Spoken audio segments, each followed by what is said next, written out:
Good evening, ladies and gentlemen. Welcome back to another exciting night here at Astral eSports. I'll be your host for the first two nights, joined by one of my best friends, my Thursday night companion, my good buddy Reed. Reed, you looking forward to some League of Legends today? Oh yeah, it might be the most normal thing me and you do tonight, at least. Whoa, don't give Coach Chet any ideas, brother. Oh But no yeah, no no no no no no! It's all kosher. Yeah, it's all kosher. No worries. yeah, nothing sus happening on the caster desk. Only normal things here for sure. hmm Exciting game. Exciting two games we have tonight. Yeah. Astral Marauders 1-1 up against the BBC 2-0. You and I were talking before this. Some interesting differences in the way the games are played.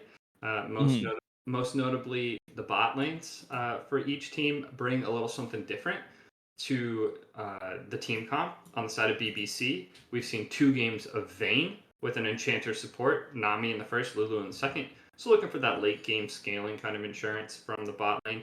Astral Marauders bringing what I consider more of like a utility bot lane. Jin and Blitzcrank both games. Interested to see if either of those get on the ban table tonight. But Jin, not really like what I consider hyper carry, not really a tank buster either. Just really Yeah. that long range CC poke comp type of dive comp follow up stuff. More utility action, kind of the same wheelhouse as like an Ashe or a Varus, rather than like a Vayne or a Jinx or something like that. Yeah. And then we have both junglers with some hard engage, control mages in the mid lane, hyperscalers in the top Yeah. lane I mean for that's BC. literally the name of the game for BBC, right? I Yeah. mean, if you don't beat them in the first 30 minutes of the game, you cannot win as far as the comps that they've played before. hmm And although that might be comfort, obviously it might not be the only thing that they play. And even though that comfort is king, honestly, for these types of matches, I'm interested to see what will fall through the ban phase because we've seen some consistencies in the banning, but now that we've gotten a couple games under our belt, we're going into week 3 now of the Astro League. I mean, you now have concrete evidence of some of these picks, some of the potency that we've seen here. The Kale, the Victor, the Syndra, obviously the Vayne getting brought up twice for Bilbo, and then on the other end you've got Jin and Blitz, which were doubled up both times. Obviously, very comfortable there with some very like scrappy jungle top matchup. So curious to see, BBC is 2-0. They've had a lot of success. Astral Marauders 1-1. So I'm a little curious if they stick to their guns or they try to switch to something new after the loss. Yeah, I'm curious as well. Unfortunately, I missed their match last week and didn't get a chance to go back and watch it. So I don't think it was a complete stomp on the No. side of Astral Marauders. So I think maybe stick with comfort. That's a that's a tongue twister for you. Um, but yeah, man. I mean, tank engage in the jungle seems to be Mhm. Mike's kind of thing. I know he loves to stack those dragons. I saw neither team got to soul point in the game that they lost, which I think probably hurt Astral Marauders a little bit, knowing that Mike is so objective oriented. Maybe they forced a couple fights around dragons they shouldn't have, or just weren't Yeah. ready to. But at the end of the game, I mean, it looked pretty close. It was 19-10 at the end, but you chalk 5 of those up to a bad team fight you take at the Team end, and fight. Yep. Yeah, it's a Exactly. closer game Look, then. yeah, and now we've got the draft going, but like we are blazing through this draft. Yeah. And some of the things that we talked about, the kale in top lane that Hmm. it's weird because everybody wants to really just like blow up a kale pre-6 and then oh they're never going to do anything after 6 because they're 0 and 2 and down 15 CS and it truly doesn't matter. A kale is going to be okay. It's just about how the team fights work around her and they say we don't want any part of it. And Yeah. if you're Astral, you're happy about that because you've taken the Zillion, the best scaling support in the game, out of the pool. You've taken Kale out. Nasus a little more exploitable than Kale throughout the game, and actually everybody, infinite scaling Nasus is great, but I kind of think that Nasus kind of drops off post like 35 or 40 just because of the range problems that Nasus tends to have against a ranged mid laner, a ranged bot laner, and something in the support role that can at least CC from afar. So that's what I Yeah. would look for here. Well, it looks like I was gonna say that the draft is backwards, but I know it's correct. Yeah. The Vayne lock in for Astra Marauders. That's kind of interesting. I didn't And we're expect picking it that. away here. Yeah. Yeah, definitely a pick away. In Nasus, every time I've locked in Nasus, it is without fail that the vein gets locked in shortly after, and I cry. Do you think it's Honestly, a because Vayne I top? Do you think it's a flex? no way, no way, no way, no way, no way. But I mean, Vayne in the Braum? team fights, like you are condemned to fail, honestly. Which Yeah. is the pun absolutely intended there because the second that you try to run at her, she's gonna be able to tumble away to keep distance, condemn you to at least safety, and then possibly just kite you out with auto resets or Q resets on her auto. So, but Yeah. Xin Zhao's gonna help that actually a lot. Yeah, Xinjiao will More help that. engage. You can only condemn one at a time. Sizzle was hovering the Shyvana. I thought we were going to see his infamous AP Shyvana after all the jungle bans and his Amumu Ooh, was picked away. I thought he was going to default to his favorite dragon, but infamous might be a correct choice of words there. Yeah. they don't call us the best, just for fun. It's because we carefully select our words. Uh huh. Anyways, Yeah.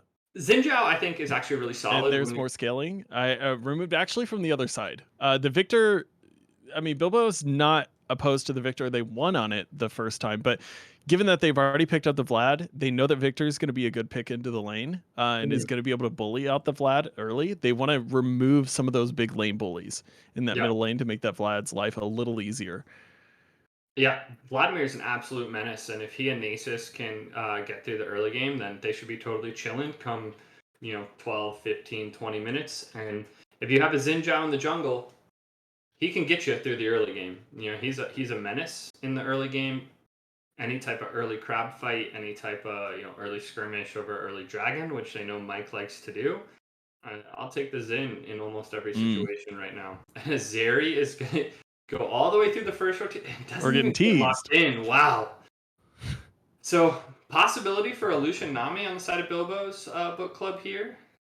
I'll be interested to see. The counter pick Yeah. support is left open, even though the Braum is showing. Well, I mean, they've already picked the solo lanes in the jungle. At this point, you're the support has the most variability. Every Yeah. 80 carry is going to be a ranged, like low CC type situation. So the Mhm. support at least has variability. You can go enchanter, you can go engage, just depending on disengage, depending on what you need. So I have no problem with this. Garen Nasus, we're back in season 1. Yeah. In the Well, top lane there. The Garen is the only top laner that Astral has picked up a win on so far. Yeah, and the Everyone, Garen's really good. The yep. the Q on Garen is going to be able to remove that wither slow. So there is quite a Mm, bit of kill pressure in lane. yep. And I mean just a classic natural counter. Um and then Comfort Syndra, Seraphine would be sick for Bilbo, I think.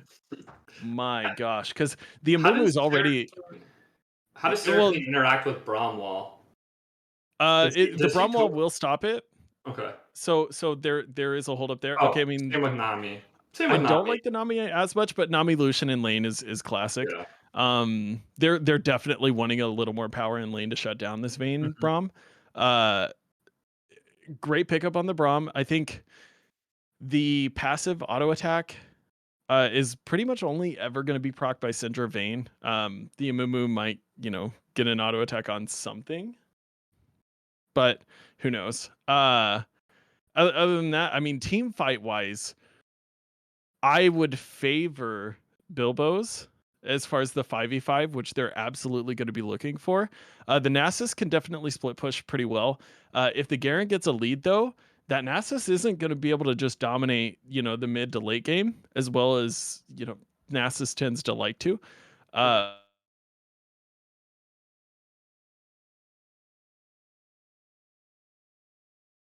Okay. I thought I lost Reed for a second. Couldn't tell if it was me or him, but it looks like it was him. And I heard him just reconnect, so we'll give him 1 second, guys.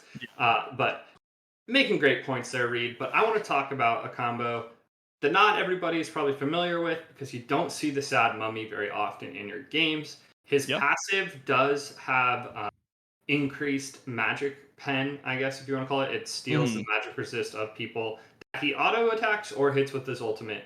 So if somebody gets hyperfed, say a squishy Lucian or something like that, or a Nami, they get any type of Amumu passive applied to them. Syndra could actually legitimately one-shot somebody like Oh yeah. very easily going into the late stages of the game. So that outplay button from Syndra, that one-click 5 orb one-shot is even more of a possibility than it already Mhm. is when she's ahead. Even if she's even or behind this game, she'll be relevant at pretty much all Yeah. stages of the game. I'm interested to see if we actually see that come I through. think And, I think we're definitely getting a Hex Drinker / Mom Malmortius for Lucian. mhm, The stats are just so good for Lucian as a champ. CDR mhm. is great. The magic resist and the shielding is going to be amazing. 55 AD on a 2,800 gold item is like gross. My TI-89 broke whenever that patch came out because it couldn't understand how efficient that item was. Like it was so crazy. And so Lucian absolutely is going to love building that this game. Well, If sent on to Vladimir him could, he for would. fun. Yeah. Yeah. I honestly, I would even love it if Nasus built that as well, because the bonus AD that he already is going to get, Mhm, based on the fact that he's probably going Divine, as well as probably maybe Sterix later on. Actually, you can do Sterix as well, but good mhm. synergy it would be otherwise. Yeah. Some of the AD does get converted into the shield, so super good for Nasus, not bad at all. The Xin Zhao wouldn't mind it either. If they get the item, maybe team fights are a little harder. Nami's obviously going to explode Mhm. Yeah. every time that Syndra's on the same screen as she is. So that might be Cool. the pick. Cool. And for those in Twitch chat watching, thinking we might be talking smoke to you guys, we're gonna put our league sponsor Pro Comps tool up on the screen for you, just to Mhm. see what the AI thinks about these drafts, and we can discuss a little bit about what we all think as well. So it looks like a little bit of an even win con here, except for a Mhm. little extra split push pressure on the side of the red Yeah. team with the And Nasus. and that's the Nasus. You're looking at the Yeah. Nasus influence there, and that's it. Actually, the Vladimir as well, somewhat I would say, Hmm. but there's no way they're going to look to 131. The Lucian Nami, I think, are just a bit too low range to handle like the Amumu bandage toss is going to be further than anything except for the Nami ultimate Oh for their yeah. team. So always a threat in that 131 if they're the three situation. And I if I'm the Amumu, I'm looking to flash bandage toss no matter what. Really cool tool here though. Yeah, definitely cool. We appreciate their support. Wouldn't be the same league without them. Obviously, supporting amateur esports, we're just incredibly thankful to anybody who wants to help some weirdos get online and play some League of Legends on a Thursday night. So we appreciate the tool. And we're glad to have it around, and I'm glad that it backed up our theories about the drafts as well. I'm glad we have a little bit of knowledge on the game that we've played for 10 And I want to I would just like to say before we get any further into the absolute like vanity that we are displaying here, years. uh we cannot like we are not going to be able to assess these teams and say, oh, it's definitely going to go this way, because all of us are pretty terrible at League of Legends on a relative level to what is like normally broadcast. But it's way more exciting because I have no idea what's going to happen at any moment. And I've been proven wrong and right, for better or for worse, time and time and time again. Mhm. So this, everything that we just said is exactly that, just words at this point. And hopefully, we throw us enough at the wall, some of it sticks, and then we call it ours, because we're all results based analysis. So Yeah, 100%. yeah. All right. Anything in particular you want to see Astral Marauders? We're going to consider the underdog here, even though it should be a pretty even matchup. Anything, if you're going into the game, you have these team comps. What are you saying to the guys during load phase? Like, hey, here's the game plan. Here's where we're strong. Like, I think it's an absolute give bot angle. If I'm Astral Marauders, I think we have to try and play through the side lanes. Have to try and bully, the hyperscalers when they're weak. Yeah, I think if Amumu ganks Lucian Nami and he misses a bandage toss and hits a minion or something and goes and flies into the middle of them, it's just an it's bad. easy 2v3 for Lucian Nami. Like, Yeah, I don't think you're getting any dragons before 10 minutes or something. I think play to Herald, play to topside, try and maybe late invade, set up some vertical jungling or something so that you can kind of oh, keep top isolated. We'll see. I know Mike, great jungler, good friend of mine. mhm. Yeah, and I honestly, I know he's think if the pretty tricky. Syndra can get ahead though, the if she can get the push, if she can auto like wave clear Hmm. and then roam, that I think is where Astral just like giga rolls this Yeah. game, because then she can help influence the bottom lane in a lot safer of a situation than the a Mumu bandage toss into gray screen for 30 seconds. So uh that might be the play. I think if you can find a couple skirmishes uh with the Xinjiao, in which you have numbers, because the Xinjiao is obviously going to win those out. Maybe the Syndra responds first. That's a possibility of an advantage that I would like to see. And the Vladimir is vulnerable early. Yeah, definitely. As long as you don't feed the Vladimir a couple early kills, then you should be okay for 30, 40 minutes. But hopefully it doesn't go that long, for everyone's sake. Oh But yeah. if it does get to late game, Vladimir will be a monster. Astral Marauders are probably thinking back to last season when they played under the name Bilgewater Boys. They were down like 15k at like 20 minutes, and they just Ooh. scaled. They just scaled until their Vladimir and Gangplank came online, and you just had these two ultra hyper late game threats. So they know it's in the back of their mind the See, that's the possibility of the difference between Vladimir. this and solo queue, though. And in solo queue, everybody who picks a scaling laner wants to FF at 15, regardless of what happens in the game. True. Here, we've got strong mental. Me strong mental. Me win game at 58 minutes only. That's how Yeah, you yeah. win. That's how you win League of Legends. Unfortunately, our cams are no longer on stream, so nobody can see the mad air quotes you're throwing with the strong mental. Uh, Heavy sarcasm indeed, my friend. Yeah, yeah. Uh, Uh, this is a but solid force classic. stack here on the red Yeah, buff. and this is Braum. This is Braum's influence on the game. Nami is a little scary because the 4-man bubble is just spook, but uh Braum passive is the most OP level 1 ability in the entire game, and he doesn't have to skill anything to do it. So pretty good for Astral. They could look for an invade. I wouldn't mind that at all, I think. But they're gonna hang out and just say, you know what, we scale in some areas and don't in others. So maybe we just win this without. Yeah, definitely. Kind of sucks when you have Braum and Amumu on the same team because like Amumu's just gonna waddle at people and cry, and Braum's gonna be like, Hey, "Why did two no one?" Qs. Two But Qs. then he can't No, clear you're his yeah, jungle. yeah, yeah. I mean, we don't talk about that. Talk about hey, Two three Qs. kills. Yeah, 3 kills, and you don't even have to worry about jungling. Whatever happened You to Two forget that. Chains? Uh, We don't. I don't want to speculate. two Two man. Chains possibly has less chains than he used to, based on the fact that I haven't heard about 2 Chains in a long time. I would totally agree with you. Maybe someone in Twitch chat can let us know what's up with the Uh, Two Chains. But for now, two all right. bandage toss. The next, the up and coming rapper. All right. So Cool. immediately off the bat. I'm looking at like CS numbers and things like that. Lucian Nami get the level 2 first and nothing happens. I'm shocked. Vayne has like 300 more health or Braum than they I think should. So Yeah, if you're I did Astral, watch. yeah, you're having a good time. You're like, you know what? Yeah, level 2 It, power spike. I've never heard of it. Yep, you're exactly right. We're gonna be okay here. Yeah, I did watch both of them back up pretty far in the mini map, kind of to Didn't respect. sacrifice any minions for it either. They're actually ahead in CS Yes, if they collect it all. yeah. Somehow, wave management absolutely disgusting, but that knockback Xin from Zhao, when Zero was becomes so lightning, does nice. hit, but nothing else does. Yeah, the E's not going to connect, so there's they're not going to invest the E because they put him in tower range. So good opportunity, no time lost. Just cleared the top side and went to scuttle. That's classic. So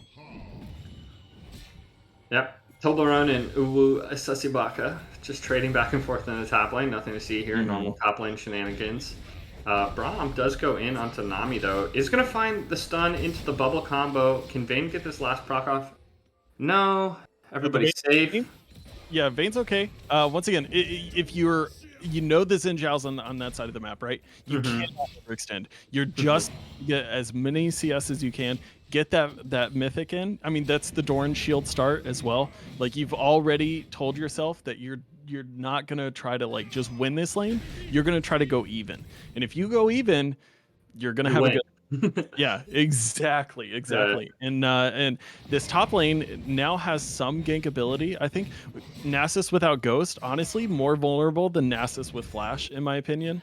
So possible that they could look that way, but now Xin Zhao's looking bot side. Yeah, I'm not sure if this wave is in the right position for a dive. I think Xin Zhao just wasting some time here, but we will find out.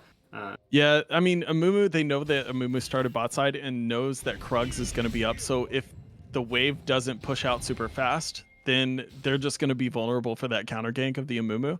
And instead, Sizzle's moving up to top, mid lane, helping Hover so that the Vladimir can make sure the wave gets in, which we're getting a little aggressive. When becomes lightning gets in, the E's going to connect. The Q, the third proc isn't going to land either. Oh, but the auto attack from Vladimir does get it. Garen is going to be able to trade back 1, possibly 2 if he's able to get on him. No, Vladimir is going to heal up. The W is going to come through. Q is going to go down, but that's not going to be it. Vladimir is going to hit the pool. We're going to and dive perhaps, but hit the pool, get out of there, lose a fifth of your current HP. That's fine. You're gonna sustain in lane, and now we've got the lane swap. Perhaps no, she teleports back to mid. Yeah, just hold the wave. Bubble will land onto Braum, but I don't think anything too much comes of this. I did want to maybe harp on Sizzle's opening. He full cleared the jungle on Xin and let Amumu do the same, and actually fell behind an entire. He's essentially, wow. Well, now he's going to the dragon and not clearing, so he's behind an entire jungle clear at this point, an entire 4 or 5 camps. Luckily, that gank worked, and he was able to get some XP off of this. But he is not punishing this Amumu at all. The full clear, I think, was the wrong idea. Then you wasted time on a failed mid gank. Like, I mean, yeah, eventually he made something work, but Amumu is just actually going to be ahead. Whoa. But the Ghost is going to come here. Through. Yeah, another win becomes lightning. The E's going to push away, but the third auto and the Q is going to be enough. Oh, the ultimate from Syndra turns it around. She gets 1. She doesn't get the second. But, yeah, I mean, you're mentioning it here. It almost feels like desperation. And although I want to temper it with the fact that the win con is to get the Vlad to late game. So if this is going to ensure that Vladimir is at least relevant in that late game, then it's worth it, right? Xin Zhao, I mean, gold is great early. It's not going to be a end-all be-all, like towards the mid to late game, but we're going to remember the Vladimir that's taking over the game if that's what afforded this, that moment coming forward. Yeah, definitely. I think the focus onto mid lane is great from Sizzle, even though I'm, taking a little bit of offense at his opening route, the way that he's just, that's what, 3 ganks mid in 7 minutes. If this is your solo queue mid laner, they're like, WTF, like, did my jungler even connect? This man is, it's a funnel strat. They're just playing double mid against me. Like, I can't do anything. But Mike, his spidey sense is tingling. He's just going to blindly go into the pit. Iron Mike, I mean, I'm surprised the Blast Cone let him over with the steel balls that he's got to carry over that wall. I mean, it's insane. But he's got Garen roaming down from top lane, the bottom lane backed, and I don't think that Bilbo's knows this, because I think they would just walk up, full confidence if they knew that this was a 5v3 currently. But now we've got everybody showing up. The Amumu's going to be able to get at least some line in there, but the Nasus is going to pop ultimate to dissuade. Vladimir is going to be the one turned on by the Vayne. The stun's going to connect by the Syndra. Syndra does not have ultimate yet. She's got about 10 more seconds. Is it going to be enough? The Q's going to go through. The Vladimir is not going to get the healing from the ultimate. The Dragon is going to go down to the Bilbo's team. Amumu shortly following after that. Xin Zhao with 2 kill credits, only one of being a champion. The Nami bubble's going to be able to stop that. Stun coming in from the Syndra to collect 1. We've got Vayne actually picking up the kill, and no more is going to follow that. The flash from the Nasus that I was harping on earlier comes in clutch, given the Condemned didn't hit the wall, and we have a fiesta. All right, let me recap for you what just happened. Vladimir lost the shutdown. The book club got a dragon. And then lost 3 people. And Astral Marauders only lost 1. Yeah. And I believe Vayne picked up the shutdown. Huge. Hashtag worth? Oh, wait, no, I don't think it was a Vayne. It was a Syndra, but still Syndra worth. Got it? Okay. Definitely Syndra. Yeah, definitely Syndra. Yeah, absolutely worth. I think from Fuzzy Lumpkins here? No. We're doing okay. I mean, if Vayne had a pretty fast auto reset, I'd be a little scared. If it's like Lucian Braum or Ezreal Braum, maybe, there's some kill threat, but not right now. I mean, regardless of whether you felt like it was worth early, and we don't have the results to do good analysis yet, Jonas, but the Herald is making me think, you know what? I believe I would take that. I would take that, especially if you can get that gold on a value target such as the bottom lane or the mid. Yeah, definitely. And think a little bit, Amumu is just able to flex on the Xin Zhao now. He's about 20 CS ahead in the jungle. That's what you love to see. He hands the blue buff off to Syndra. Like, he's probably going to come mid, look for the gank, and then get a couple plates onto her. Or Vayne, like you were mentioning. Like, all the little things matter, man. I think just a bit of a lack of attention to detail and game plan out of the start of the gate on the jungle clear, and it came back to bite them in the butt a little bit. Amumu is going to be a menace. Like, he's on Bonnie Cinder, and Xin Zhao's on Merc Treads. Like, this Amumu is not going to be threatened by the Xin Zhao at all. So, curious to see how it plays out. If I'm the Amumu player, I'm hyped for the way the rest of this game is going. But he's going to give this to Garen? No, we're just getting the wave in, because the Nasus can freeze a wave fairly easily with the innate lifesteal on him. The Sheen actually gives him a ton of returns on that lifesteal. So I mean, unlike a lot of other top laners, Nasus can truly just face tank like 8 minions and be okay. Oh, brutal. Ooh. Nice. Garen's gonna lose about 2 to 3 more minions than he would have, thanks to that cancel, and Nasus doesn't lose anything. Good looking out for Owo Sussy Baka. Say that one 10 times fast. No, I'm good. But we now have a potential dive. The problem here, oh my gosh, the Braum is actually going to... But the Amumu is going to be coming up here. The Xin Zhao is actually going to be baited, perhaps. Oh, the bubble lands. The Nami's going to be able to get it. The Amumu Q is going to be stopped by the Nami ult, and that's going to stop every opportunity for Astral Marauders here. Bilbo kind of gets away with murder, literally. Oh, another one. Vladimir flash ghost in. We got one more Q to secure it. Does actually the ultimate proc. That visual's terrible. That skin on Vladimir, I couldn't tell that the ult was on it. Yeah, maybe a little bit of a pay-to-win skin out here, but Nasus forced to ulti and walk away. No ghost, like you mentioned. Toblerone shouldn't be in any danger of a turn, right? There's no mana on this Nasus. Yeah, he does not have enough mana to wither after the Q, and that means because the initial Q to begin with, Nasus is going to go down. If this continues to go, this Garen's 2-0-2 ahead in CS. Invested somewhat in mid to make sure that we get something there. Garen can run away with this lane.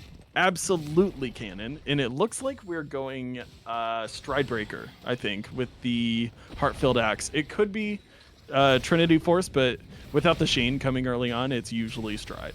Yeah. I think you're definitely correct. picking that up just, for that attack speed, for the scaling on the E. Braum will go in, big engage. Yep, one more Q for the Amumu to land this. They're going to focus the Nami. Bandage Toss lands. The stun is going to land on both. Lucian just walks back in. They're going to greed for the Vayne to get the ultimate. Never mind, it's not greed, obviously, whenever it works out. The tower shot did scare me a little bit, but Astral Marauders getting gold on the people that matter. Another canceled back. Yeah, really good at sussing out where these guys are in the bushes. Weird skill to have, but whatever. Flex on them if you can, I guess. Xin Zhao here hovering in the wings. Maybe he wants to make something happen on the Braum. Goonspank's about to get one of his own. I mean, we've got the stun that could be coming in. The Wind Becomes Lightning is not going to connect on the Vayne. The third Q is, though. The Lucian's actually going to pick that up with a fell bullet from the ultimate, and that's going to be good gold going on another carry for Bilbo's. The stun's going to miss from Childless Syndra, but I mean, at this point, you're just catching the wave and hoping that they kind of throw themselves at you before this dragon. This should be Bilbo's. That was so unfortunate. The Braum passive was stacked up to 3 on the Xin Zhao, but just fell off as he dove under tower, so he didn't get stunned, as Toblerone tries to all in the Nasus. But Sasibaka out here with the ulti of his own might just run him back down the lane. Flash Q. Yeah, it's the difference between whenever he had mana and whenever he didn't. This Nasus had a full mana bar. He's going to be able to chase you down. He's hit level 6. And worst of all, that Herald is actually going to not do anything. Nothing. Yeah, the Herald's just wasted. Childless finds himself in danger. This is a catch. Yeah, he's gone. Yep. Yeah, there's that ulti that you can't see. Wow. Yeah. It's especially unfortunate because the Syndra is also that like dark blue color. So it could just be random particle effects on her as well. But I mean, this as good as it looked for Astral Marauders early, despite some of the Syndra focus in the mid lane. I mean, the Vayne was getting good kills, the Garen was getting that solo, the Herald was going over, like things were looking so good, and then all of a sudden in the last 3 minutes, just tanking. And to get back into this, it's gonna be stop the dragons, right? You gotta remove that win con from them to at least get yourself to a relevancy, and then hopefully you get a good wombo combo off with Syndra Amumu. Yeah, I think much like my solo queue games, no matter what happens in the first 15-20 minutes of this game, I think it's going to come down to some big 5v5 team fights at the end, regardless. Classic. Regardless of whether Book Club wants to take those or not into the Amumu. We'll see, but we'll have to see how Fuzzy Lumpkins can auto space on his Lucian, stay safe. I mean, when you have a 4-in-1 Vladimir, I think you can just do whatever you want, follow him up as he finds the all-in onto Syndra. Talking about doing whatever you want. Yep, the Syndra the Vladimir didn't have ult, so the Syndra's going to survive. The Garen, though, dissuading at least Xin Zhao from being able to follow it up and possibly tower dive. But I mean, Childless is just not having a great time. CJ really imposing on this lane, thanks to the investment that we got early on from Sizzle. Yeah, so I guess take everything back that I said earlier about it. Iron Mike gonna opt in to CJ Shalowski, but I don't think you want this fight against Vladimir when you're 3 levels down, my friend. We're just posturing, hey, I got all my allies here. I know my bottom lane's showing on map, and the Garen is also just right in front of the Nasus, but maybe the Syndra was able to back in time, and he's right here with me. You'll never know. Case, obviously. Oh, no. Oh my gosh, these paths are so dangerous. Oh, the ultimate, yeah. I get baited every time. I can't blame Childless. I'm not even seeing it myself. I mean, this is CJ just unleashed here. The Amumu's going to be able to get the bandage toss on the minion. That's going to be Tarzaning through the minion wave. Nasa's going to be looking to focus down the Garen before he gets cut. Actually, split focus goes to the Amumu. That wasn't the play. You got to pick one. You're splitting your focus, as Xin Zhao's actually going to get baited, but we get to pull it back. No worries. The third Q is still there. The Garen knows I'm not going to be able to kill him immediately without my ultimate. The third Q would knock me up, possibly in trouble, so we back off. Yeah, I actually thought the Nasus made a decent switch on Amumu with how quickly he was cutting him down, but yeah, I think you do have to keep the focus there, and you can't split your DPS. If you had just been on Amumu the whole time, the Amumu dies. Either Amumu or Garen, either's fine. Just pick one. You probably get both after that. Yeah, definitely. But anyway, let's take stock of the rest of the map. What's going on? Vladimir doing Vladimir things. Lucian, Nami just casually scaling, I think. Not really flexing in lane, but they've been solid, getting the push, roaming around, doing what they need to do. So Yeah, and if I cover up the scoreboard at the bottom and only show the bottom lane, I'm pretty happy if I'm Astral Marauders. You know, I'm only down 16 yeah. CS. I'm even in kills and assists, and we get actually another one donated over here by Sizzle. Really Aggressive looking out. gameplay. What a time. Yeah. Oh, see, look at that mechanics, baby, countered. The wither goes down and Garen just flexes it off, I guess, and holds his sword a little different. That's all you need to do. Every top laner that ever gets caught by Nasus Wither, just tell him, like, just flex it off. Yeah, Demacia. Yeah, 4-man dive here for the Nasus, but does this work? Yeah. Oh yeah, for sure. Condemn's gonna connect. That's gonna be the easiest bandage toss of your life, and this is what I'm talking about. Iron where Mike. the Vayne is just gonna you know Iron Mike. I mean, I can evidently flex off death for somebody else. Iron Mike getting a benefit of what I could only consider a hemorrhoid on my part. So, barely living with like 30 HP. Oh, his butt was clenched so hard. All right, dude. I think you've officially broken me with that one. Dragon is alive, and we have 3 into the bot lane from Bilbo's book club, but 3 here to answer as well. Toblerone, he's going to flex into the bush, find Sizzle. Nami wave already out. Let's see how the rest of this plays out. Okay, they're getting pincered here, but they've already got damage down on Sizzle. He's not going to be able to join the fight too quickly. The Vladimir ultimate's going to be enough, though. The amplified damage is going to give Lucian and Nami a kill each, and this dragon, third dragon, should go over to Bilbo's book club. Yeah, unless Iron Mike does something absolutely crazy. At this point, you just have to concede and say we get him next time. Yeah, just take 5 more minutes to scale. Yeah, just 5 more minutes, Mom. That's all I need. Mom, don't end the game yet. I need 5 more minutes. Yeah. Sizzle is going to face check into Mike, but he has backup from his Vladimir. No, yeah, the ultimate's going to come down from the Xin Zhao, but the Amumu's actually got some high base damages. No, the heal from Triumph is going to be enough, and the Nami as well. Vladimir going in, the ultimate I don't think is on. It was actually the heal from Lucian there that kept him alive. Lucian dashed over to heal his jungler. Yeah, it was Summoner heal that kept him alive there at the end. That was good call. Friendship.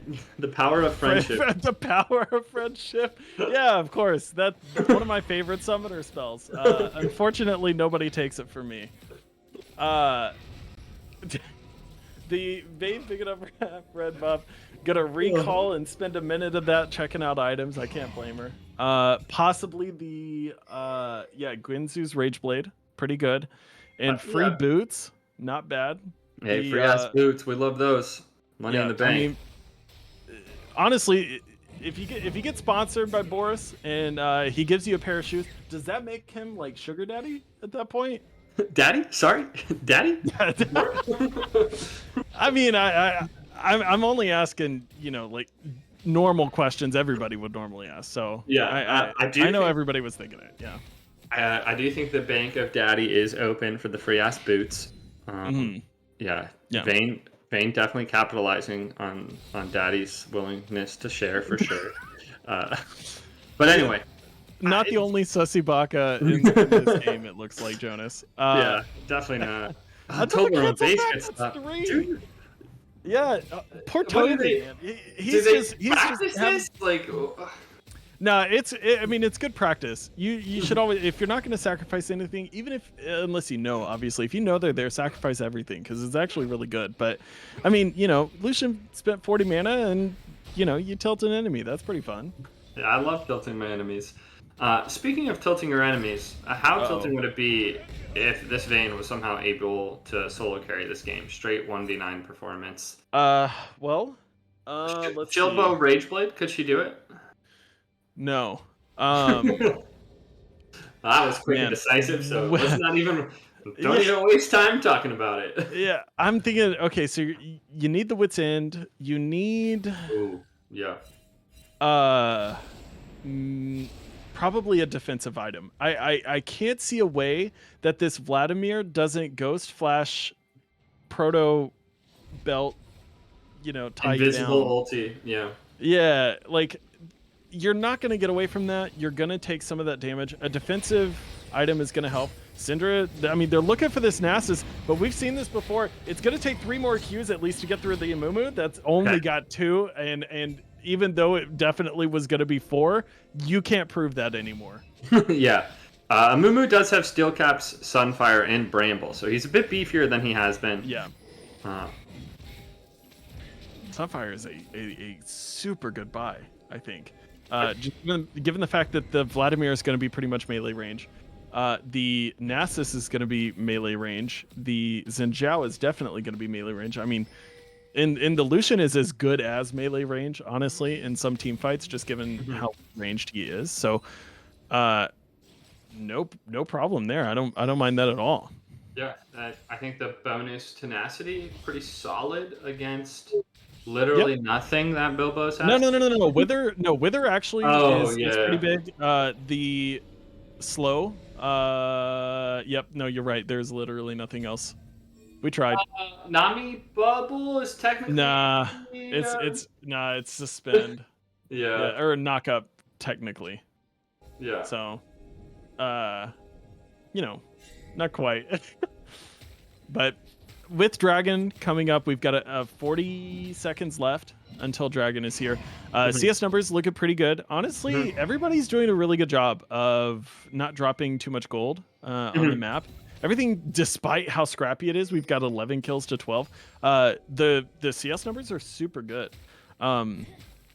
Shows how much, they're really focusing here.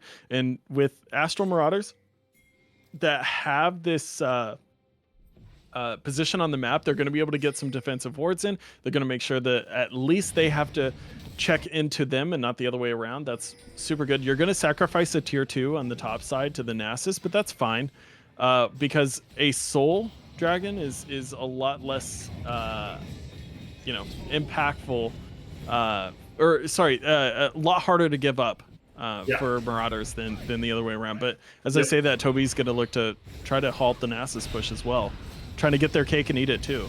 Yeah, I'm not sure. I think the 4v4 favors Bilbo's because of the Vladimir being able to one-shot literally everybody. It's the team fight where it's already done. The Vladimir is just able to engage immediately. The Vayne's the only one that's going to survive, and that's temporary as it is. I mean, instant gimped, and the team fight's over.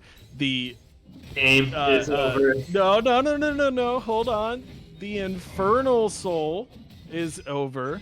But with every soul comes an Elder Dragon. And I have lost way too many games after going 4 dragons for and then losing a coin flip Elder. Hey, I will bet you right now this game does not make it to the Elder. Ooh. Nope. I'm not taking it. I'm not taking that. Well, we see Bilbo's Book Club add a big purple worm to next week's meeting. Wonder what book they will be discussing then. Unfortunately, Vladimir didn't go Magi, so I can't make any more book puns this game, but I would have loved to. CJ, you really let me down. Maybe next week. Ignore the fact that you're casting with a guy whose name is literally Reed. No book puns. Jonas, what are you gonna do? The well's dry. Man. But so, man, you honestly have to Fnatic Bush this. Braum passive connects on 3 people. You're able to stun them all with a Mumu ult, and then Garen Blender through as many as you can and hope that Vayne picks up a Penta. And they're going to give the blue buff to Nami. I don't mind. I don't mind. Lucian's already got Essence Reaver. The Nami is able to now kind of like free spend abilities, which nobody's ever going to complain about. Yep. And the CDR, super big, huge, actually. Huge, absolutely huge, yeah. Especially considering that she bought into the anti-heal. So, she gives a little. I scratch your back, you scratch mine. They're it's a feel good. Complaining about this. I was just saying that they're so far ahead that they can afford this. But Nasus has Baron, which means the game's pretty much over because nobody can match him in the side lane. Yeah, inhib's definitely down. But with the Nasus ult petering there, you could fight. There is a fight opportunity.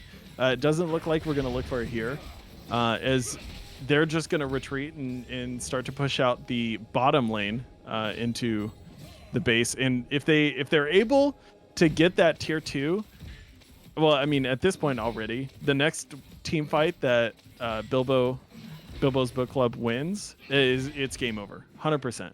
The Lucian's going to be able to push towers extremely quickly with the Nasus and the Vladimir, so no issues for them as far as just no matter where you win it on the map, you're gonna be able to convert that to a dub. But I mean, if you're Astral Marauders, you're trying to fight them as far out from your base as you can. Unfortunately, they don't have any wave clear, so it's gonna be a little tough. And now we start to see them converge onto that bottom side with the Nasus just splitting top to make at least their lives difficult and decisions to have to be made. Yeah, I really think, just play by the book the rest of the way. There's not much that can really happen here for the side of Astral Marauders unless the book club really just decides that they're going to throw. CJ Shalowski looking like he might fancy a throw of his own. I'm predicting the Ghost Flash Proto forward, dump everything into them. But we're just going to watch Nasus end the game here. Nah, no way. I mean, the Garen should be able to hold him off at least somewhat. The Nasus ult definitely turns it. But they're honestly, it's sad, but Garen's wave clear is the best wave clear that their team has. On Baron minions. Oh, yes, just because the MR is super high. But Baron's gone now. And with that, so is the Astral Marauders inhibitor. 3 inhibs down. As one of my good friends says, Jonas, do you remember the Alamo? Because this might be a last stand here. Yeah, definitely a last stand Alamo moment incoming as Nasus is going to steal this blue buff away. But I'm more excited to know if they can end in the next 90 seconds before the Elder Dragon spawns and I win our bet, even though you didn't take me up on it. Iron Mike looking for the flank. Looks like he's just going to waddle away, turn the tears on and cry. Four-man ulti. Yeah, the Wither comes down, the tenacity is going to be pretty good. I mean, yeah, the 4-man ulti, but what do you get outside of that? Just a little longer of a game is what I'm going to say. Triple kill for the Vladimir, and that's pretty much what we expected. Flashed the diamond emote. Yeah, you invest and you get returns. That's what I'm talking about, Jonas. The middle lane being the focus and the middle lane being the win for this team. Honestly, if it doesn't go as well as it did there, it could have been a completely different game. Astral eSports, the only place where on a Thursday night you can get League of Legends and free crypto trading advice. Invest early, pay off late. Yeah. And based on who just jumped into the voice channel, I think we're going to be able to talk with the man, the myth, the legend, the crypto trader himself, Sizzle, on how investing in your Vladimir early gets you late game wins. I mean, it's great to be here. It's great to win. I'm feeling great. So was it just talk about the selflessness that you for sure didn't agree to, but was more forced into based on your early pathing and the 3 ganks into mid lane before 6 minutes? Yeah, I mean, so the fact that they took Amumu kind of just didn't sit great with me. That's my favorite champion. I felt a little dissed that they wanted to take it, but I respected the mic, not wanting to ban it, but also not wanting me to play it. And so the idea was just put me on something that can do, work early. I got to play Zen. He's a lot of fun. And then it was just, okay, who's our best scaler? Probably the Vlad. Vayne is scary. Vlad can more or less kill her. So just sit on him. I hope that he can take over the game, which he did end up doing. So. For sure. Yeah, and not only did they take away the Amumu, but they also took away the Vayne early. And they took away Syndra and banned away some control mages. So did that throw any wrenches in the plans, or was the Vladimir something that you guys were ready for? Was the Lucian Nami just ready to rock, or were you expecting to get any of the champions that they were able to take away? I mean, honestly, the Amumu first pick, made sense. I got it. But then they took Vayne and ended up taking Syndra, and that's three of our team's top played. That's my top played jungler, ADC's top played ADC, and one of the top two Yeah. mids for our guy. We were like, what are they doing? Like, are they trying to kill us by taking all their champions? We're really confused. But I mean, we were like, okay, hey, at worst case, we know how those champions work. We can play into it well enough. And so we picked this scaling top and mid, and we were like, okay, we need something strong bot lane. Okay, Lucian, Nami, the typical go-to strong bot lane. So we went with it. Just hope that they could at least keep the Vayne from getting out of control, which they did a great job of doing. She got a couple early kills, but she didn't get problematic in any way. Yeah, I was just about to ask about that because there was a moment there where the Vayne Braum actually had what I would consider like a lead in that bot lane. And given the fact that, yes, you were comfortable, given the Vlad, being as strong as he was there something in the back of your mind that's like, oh no, I've seen this in solo queue before, Vayne starts 2-1 and then all of a sudden I look back bottom lane and it's 8-0, or she's somehow resurrected from her previous death, losing that on the scoreboard and getting back the 300 gold that they took from her. No misspeak, just good analogies here. Yeah, I mean, we were scared. Like she got a couple kills and I was taking I was going to check the Herald and they were on it, and my bot lane's like, ignore the Herald, just come bot please. Like she's already 2-1, like we don't want to get any stronger. And I was like, but objectives, and they were like, no, get down here. It ended up working out. We had the good, rotations and just timings to get to the dragon pits first, which forced them to kind of respect us, and that just helped keep her from getting too crazy. She wasn't able to stack kills in dragon fights, picking someone off and slamming them to a wall or anything. So it worked out. I mean, we were definitely nervous, but we just rallied as a team and played to our strengths and just focused on the dragons, which we were able to get. So yeah, very cool, man. Unless you have anything else to say, it sounds like it was a clean, easy game for you guys. 3-0.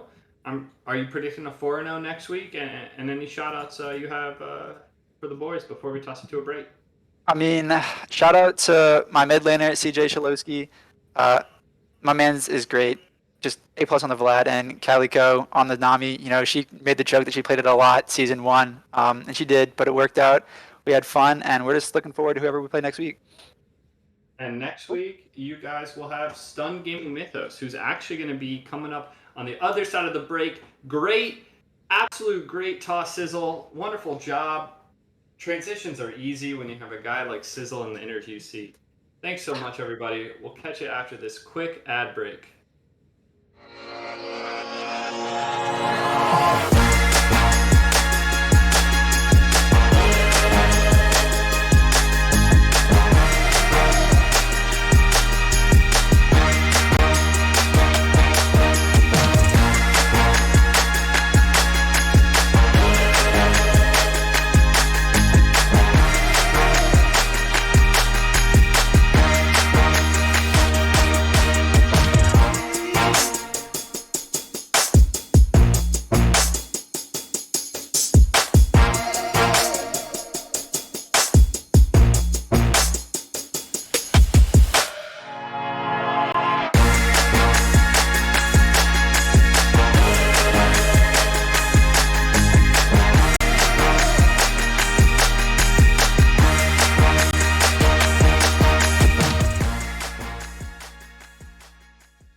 Disappear, I'm your eraser. Aim the cut just like a razor. Murked up in this world, my blazer. I got all the boys on me. I got all the lines on ring. Knocking dead, turning heads. I got all the eyes on me.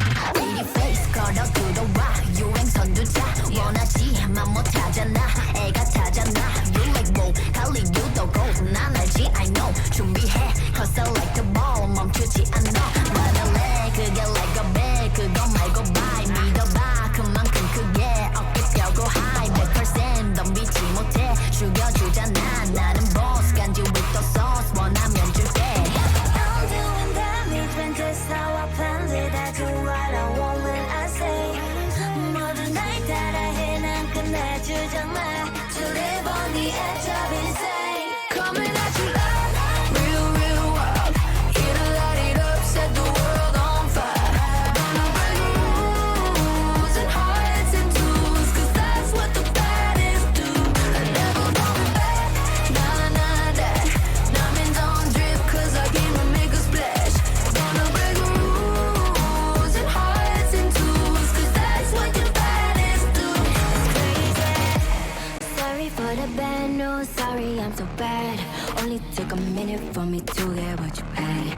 sorry for the bad news. No, it makes you sad. There for a minute, baby, you should pack your bags. Way that I look should be breaking the law. If I don't got it, I take what I want. My circle small like a round of applause. You know that I love the sound of applause. You know I mean everything that I said. When you see me come and get out of the way. Back in the sleigh, back in the sleigh. Back and I'm better and ready to stay. I'm doing damage when just how I planned it. I do what I want when I say. 모든 night that I hit 난 끝내주잖아. To live on the edge of insane. It's crazy. Sorry, not sorry for being the best. 언제든지 내가 좀 mess. Look at the gold, all on my chest. Look at the gold, call it a flex. Everybody, panic. Hold on. I'm about to say something really cool. 3, 41, 9, and lift off! No one dies screaming without me. I feel like I forgot to shoot something. You're starting to bore me. She's such a loser, always ready to cry. Ah, come on. What's the worst that could happen? To cry. Ah, come on. What's the worst that could happen? All right, ladies and gentlemen, welcome back from that quick ad break. Here for game number 2, week 3, we have Stunned Gaming Mythos up against some Frosty Dragons, Iceborne Evolution. Reap, any preliminary thoughts before we get into it? Yeah, too many, to be honest. No. Both of these teams are 1-1. And they have shown kind of two sides of themselves. A super aggressive, win early kind of roll a game, or at least confidently close out a game in some of these situations, as well as like some of those like close fights in their losses where it's like kind of on a knife's edge, where if it goes one way, you know, instead of dying 2-0, you kind of clean up 3 kills and just snowball the early game. So to call them volatile is probably perfect for both of these teams. Even though their picks are quite all over the place. I'm pretty sure in both of their games, There have for been no both teams, yeah, exactly, 0 repeats. And it's just a matter of they both lost their first games. I can only assume based on, like I said, results-based analysis, say it with me, guys, that you never play those champs again. They're trash. They're just awful. Riot needs to buff them, obviously. Camille, Hecarim, just terrible champions that need like a ton of tuning to be better. Another one like Jinx, J4, Mundo. Mundo got nerfed, but obviously that was a mistake. In like, you know, Riot code. But yeah, the comps that they went with initially, complete flip of the script on the other way. Maybe we get a team this whole season through 7 weeks that never plays the same champion once. If anybody does that, honestly, you get my kudos, because that's just fun to watch. But I mean, we really don't know what we're getting, and maybe they don't either. Yeah, and on top of that, actually, we have a sub in for Stunned Gaming. They are playing Cubics instead of Daddy's E-Kitten in the support role tonight. Unfortunate, as the E-Kitten has been a fan favorite, especially after his support carry Vygar performance last week. And Cubics subbing into the support role, fascinating for me. Oh yeah? Looks like 7 years in a row, Plat. Jungler. 27 unique champions played this season. You know how many of those were supports? More than I think, because support has a wide champion pool. Literally 0. Oh, yeah, that's probably more than I was thinking. Honestly, I was close. I would think. I didn't say a number. You don't know. You're definitely in the wheelhouse for sure. You're right around there. Yeah. You had it, definitely. Thanks. Yeah, of course. But there is actually going to be a sub on the other side as well for Iceborne Evo. The J Crazy is going to be subbed out. Pet Mouse is going to be in for the jungle position. Everybody loves a Pet Mouse. Yeah, but due to the fact that this was a late substitution, there is going to be a second ban phase loss. So potentially an advantage here for Stunned. But with both of these teams, we already talked about how difficult it will be to anticipate some of their picks. There are a few things in the OPGGs that do stick out. The Senna sticks out to me for Stunned as a very strong pick in my opinion in a lot of games on that. Jarvan and J4 being very popular champions for these both of these teams that could be contested or just picked away. Xin banned actually this game. Yeah, exactly. I mean, and that's where we see it initially is just if you're not going to want to play it, maybe you first pick the jungle matchup that you want and get rid of the Xin Zhao, removing a strong early game influential jungler that we just saw got pretty much bought a game for Vladimir in the mid lane.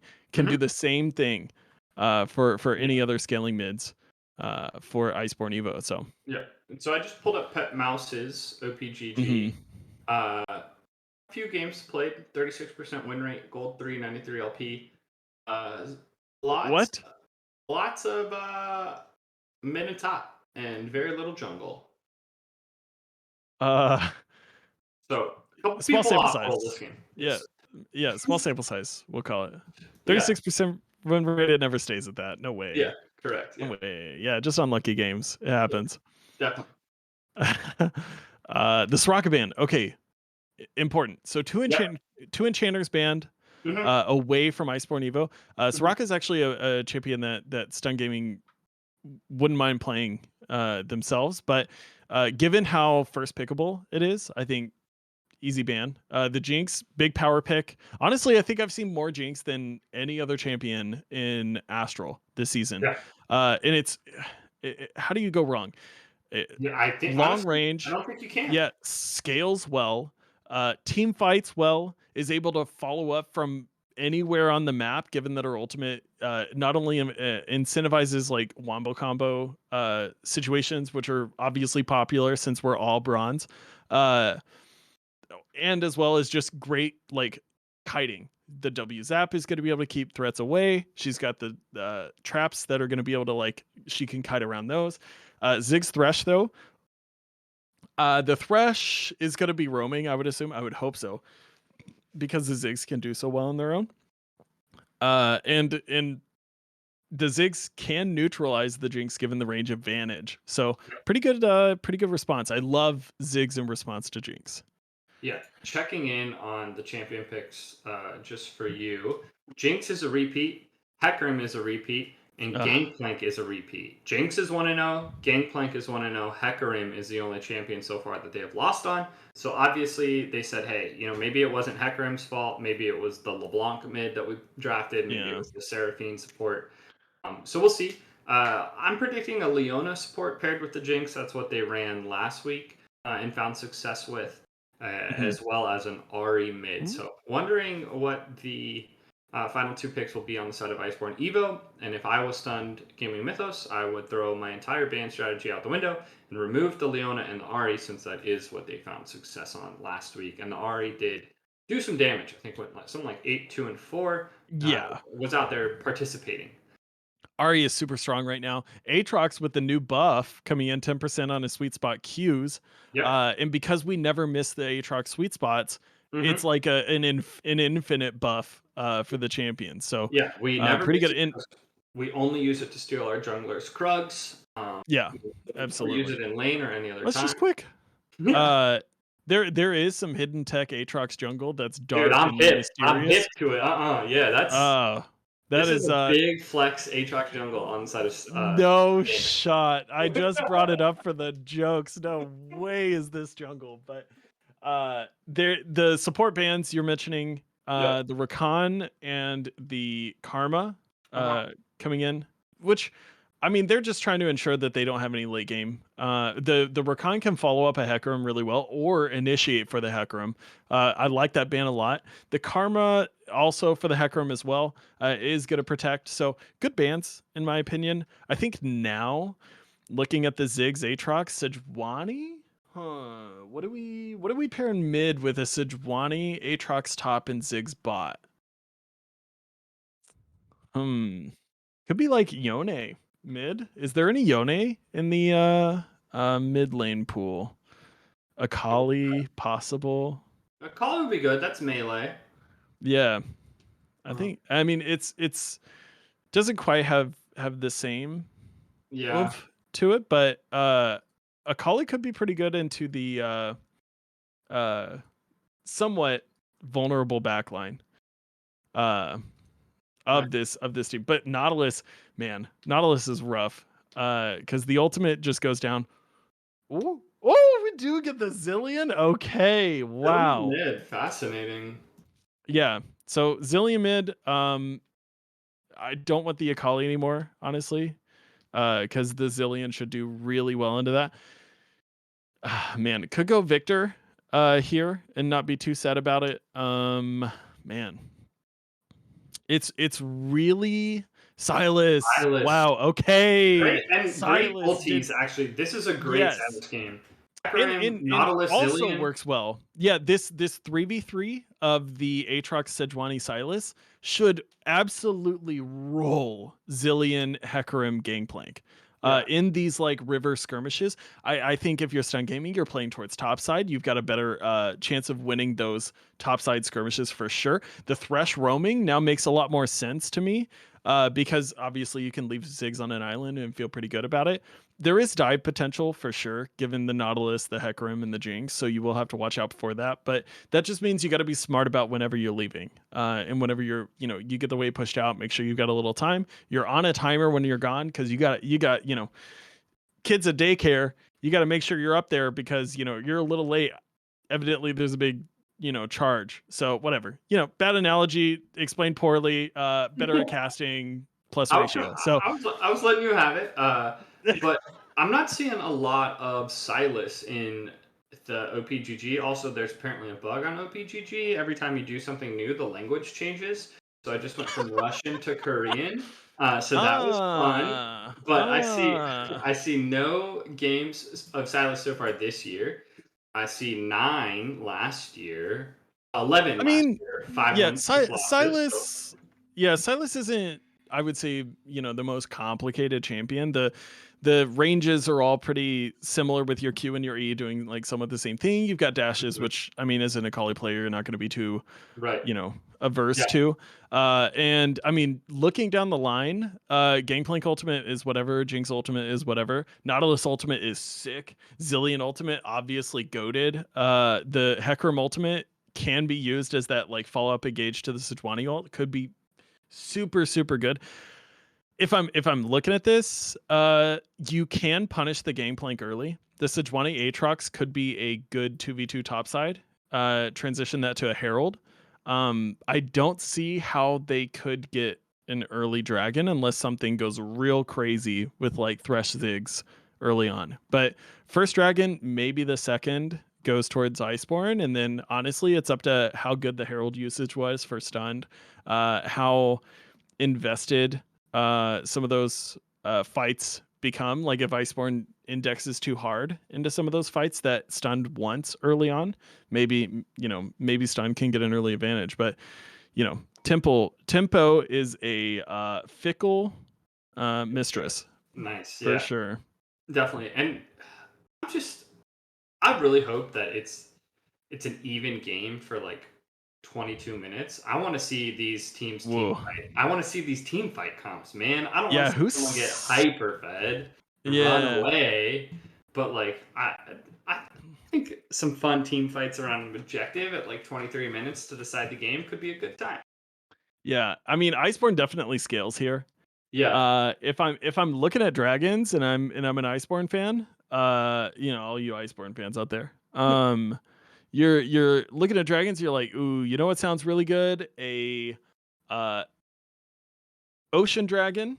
Yep. Into the infernal.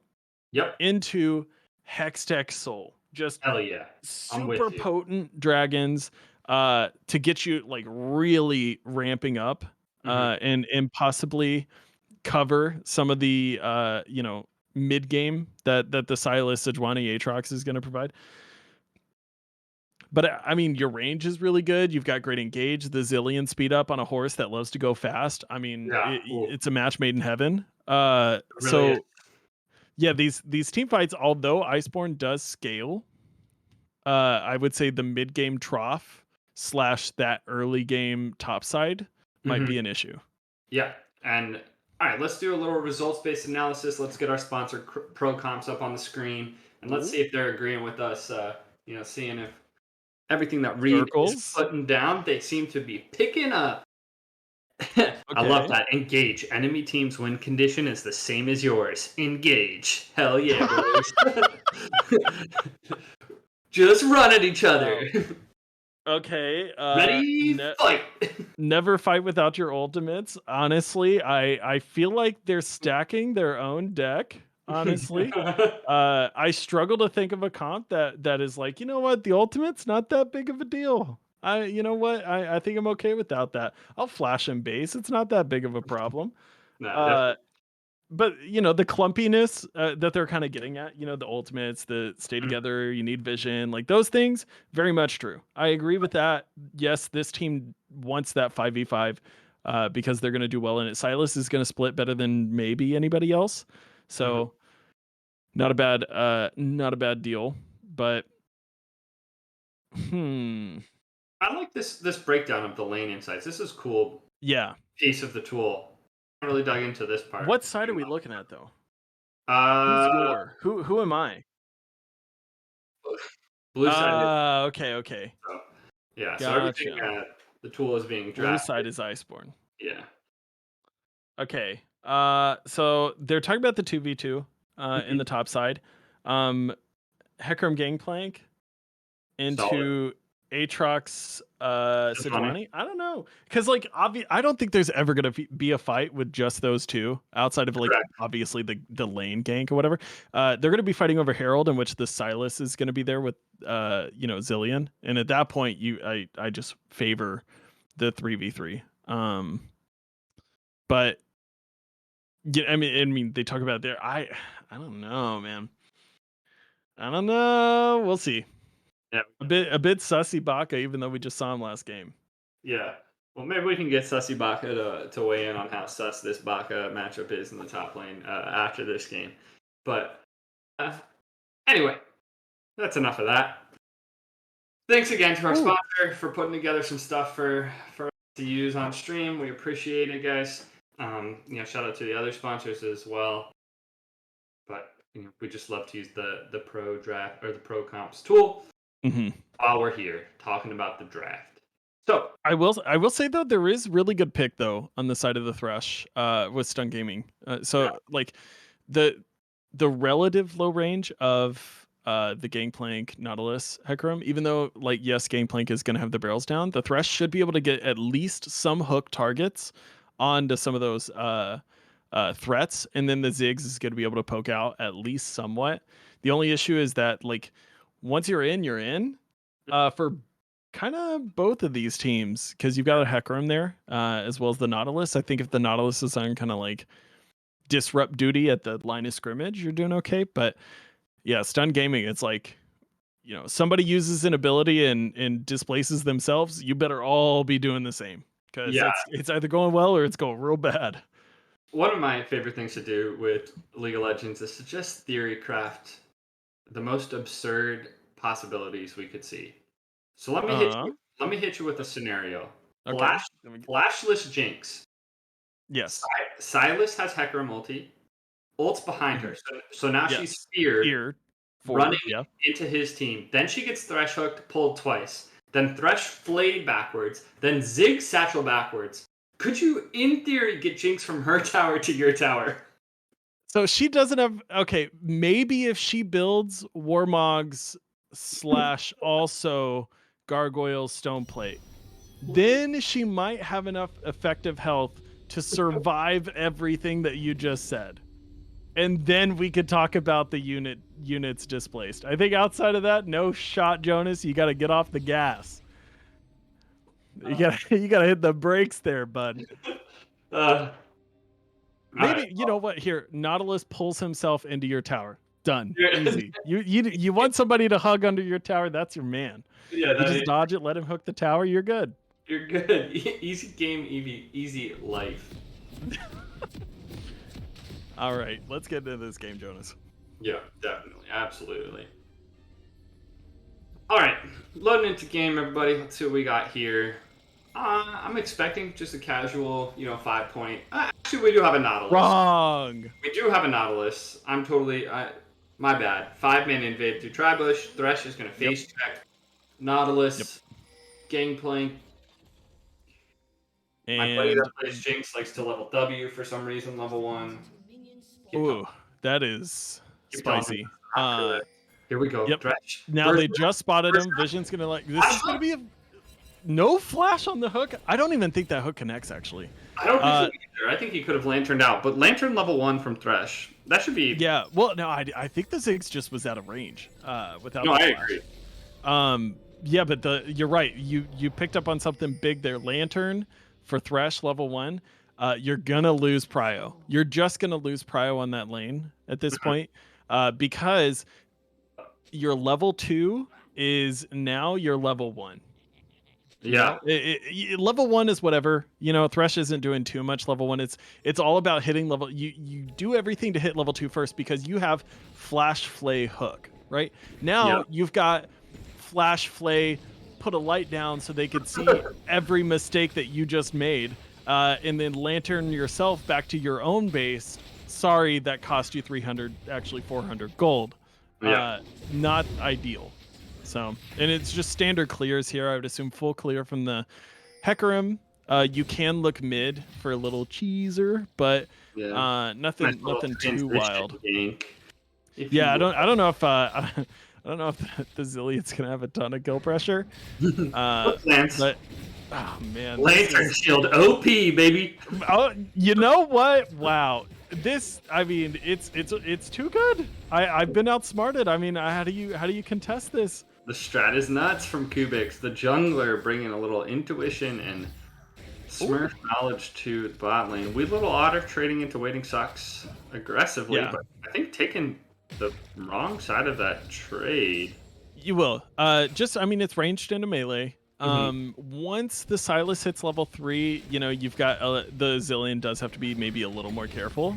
Just because the slow for the Zillion at level 3 that you would eventually be leveling up is not as impactful whenever the champion just dashes. So Silas feels a little better at 3 than 2. Really, honestly, it's just about like whittling him down. But then Sejuani's going to come in, and that's a flash blown. This lane now becomes the focus. If you're stun gaming, you're one in. And the Aatrox is actually going to get a good trade here. The Q's not going to be up back in time. And now we got Lantern Diff. Lantern Diff! It's the Lantern Diff! Oh my god! Is this the new tech? This must be, Core JJ must be streaming or something. Kubix just tuned in, to get some pointers. Oh, but he gets hooked under tower. He's just going to die. Core JJ, look away! Okay, we're doing okay. Never mind. Calculated as all. Yeah. Right, I calculated the damage for sure. And now we got level 3s. The bottom lane is going to be at least a little, I don't know, equalized. But this is a pretty bad trade. But especially with the Hecarim actually was closest. Trading into a potential Hecarim gank as well. So, but the wave is pushing. So, the Aatrox does feel a little stronger here. Does want to trade, get some of the corrupting potions off. Ease forward is going to connect the W there, but I mean, you're just getting the wave in. That's the goal. You just want the wave to get into the tower, get at least a back off. The control word doesn't matter. You could get that later. But now Dragon's going to be coming up. Bot lane does have prio for stunned, so we're looking forward there. Yeah, a lot of heavy trading. Somehow nobody's died yet, which absolutely blowing my mind. I thought for sure Pepacito Muncini was going to die in the top lane, as he did get into a pretty bad fight against Aatrox earlier. Wee Little Otter looks like he's in danger, but he still has Flash somehow. Equalized. Yeah, Flash is going to be equalized there. I mean, it is a bit greedy staying up there. You had, 400 health and no mana. I know the wave is in a bad spot, and Zillion can hold it pretty well. But at that point, really call for your jungler. You know, get a little help there, make sure your wave gets in, and get a good back off. But you pay for your you pay for it with your flash, and that's going to make that lane that was in favor of stunned a little more Iceborne now, given that your flash is going to come off cooldown before his. Yeah, definitely. I think solid job from the side of everybody so far. You know, first 5 minutes, no deaths. Kind of love to see it. I wish my solo queue games could go like this. You know, now it really does come down to. Unfortunately, you play in your solo queue games. True. Boom, roasted. Yikes. Okay. I only tease. But this Aatrox hits 6, honestly, and that becomes actually lethal for the Aatrox. But I mean, you're trading into a pretty stacked wave, so it's tough. But the Sejuani's going to queue forward, not realizing the Hecarim's there. The Nautilus is going to hook terrain, but the Ziggs is going to be able to zone control them out. They're going to be safe. Honestly, pretty good for the Iceborne team. But they're just focusing on this dragon. And if they can sneak stun, that is, a dragon away from this Iceborne squad that should honestly be a little stronger in the early game, then I mean, it could be the difference. Yeah, Lantern diff, level 4 diff. Yeah, the Hecarim's gonna get caught though. Traps are gonna go down, and the stolen ultimate from Silas. I drink your milkshake. That's a really obscure reference, but that's Silas taking the Hecarim ultimate before Hecarim can even use it. Oh, there's nothing worse than when Silas is 6 and you're level 4 as a jungler. You come to gank and he uses your own ult against you. Boink. Feels bad. I do want to shout out Cubix. I saw one game after I talked about no games of support. His OPGG updated. He had one game of Thresh right before this to practice the champion. The teaser. Yeah, the one game mastery looks like he actually did put in some work. I mean, like he was able to flay Hecarim out of his E and then hook him back in off the Everfrost. The Everfrost, I think, is a great rune choice here that we didn't talk about. Oh, yeah. I actually wouldn't mind seeing Nautilus have gone it as well, but you know, if he wants to be a beefy boy, that is his own prerogative. I don't really mind. But I have seen Nautilus go glacial as well, because it just feels like it's kind of the better option for some reason. So I think it can be really good. It depends on what your Nautilus is looking to do. If the Nautilus is getting in on the backline with some of the hooks and the ults and stuff like that, then Iceborne obviously gets a lot of value because the backline tends to have a lot of that damage. The Aftershock, I would only, is devil's advocate maybe in this scenario. Aftershock just affording Nautilus on the peel duty to at least survive some of the onslaught of the Ziggs poke, the Aatrox all in, and the Silas all in. So if Nautilus is the one kind of tanking some of that peripheral damage from all that AoE, then maybe the Aftershock is the difference maker there. But you know, it so much of this comes down to preference and comfort that, you know, it's almost hard to analyze. Yeah. You know, I wish we could see this game play out and then watch it again, but with Nautilus, with Glacial, everything else going exactly the same, and then we could have our results-based analysis. But timing from late barrel. Yeah, the W going into Kingdom Come, but Sejuani actually trading super favorably into the Hecarim, forcing the ultimate out. That's going to give them prio on this Herald, in which the bottom lane from Stunned already starting to walk up here. Yeah, and Hecarim saw wee little Otter coming at him, and he just had flashbacks and night terrors, and he has a little PTSD of what happened earlier. Said, you know what, I'm going to ult out of here so that you can't take my ulti. So that's all fine. We get the... Okay, I was just about to ask, I was like, I don't think you have to invest the Ziggs, just given how much you gain out of the Hecarim ult going down. So the Thresh, feel free to come up. The Ziggs can wave clear whatever Nautilus and Jinx want to do. There's no way you should get dove as the Ziggs there. So, you know, maybe invest, you know, nothing from the bottom lane and still collect everything. Just given the fact that you already blew the only team fight ultimate that they're going to be able to provide outside of a Gangplank ult. So... But the Silas TPs, you know, no harm, no foul, is going to pick up a lot of that gold. Both champions are going to benefit from it, but no problems. Yeah. Interesting lane assignments, but, you know, it is what it is. No, in the end, they're not losing any gold or XP, so That's nice. That's totally fine. We'll keep it at that. I'm not going to complain. Solid job overall. Good macro from the boys. And the good macro results in a 400 gold lead at 10 minutes. Yeah, and most importantly, they got that first dragon. Yeah, we're diving. The Gangplank ultimate's going to come through. The Sejuani's going to pick up the aggro, which is perfect. She's got the Aftershock to shirk it off like nothing exists. Aatrox takes just one tower shot, and he's going to be just fine. Getting that wave in, maybe gets a plate off. Interesting that she doesn't give the Herald over, but Thresh will get caught out, and Hecarim is here. Zig's bomb coming in over the top. Thresh. Yeah, still a little time. Yeah, oh, there's the Glacial coming through, but the Jinx Rocket's going to connect, just like from Arcane. No spoilers. Hecarim is... Hecarim's going to be able to pick up this kill, thanks to the Nautilus securing at least the CC to guarantee it, but 1-1. Actually, no, sorry, 2-1 with the Thresh going down earlier, who's already respawned thanks to the low levels. And this could be the third. Flash forward, doesn't get the E off. The slow's going to come through from Sejuani. Oh, the but speed the up from flash Zillion's speed going to up. counter. Yeah, you love to see it. Zillion Gaming. Dude, Zillion Gaming.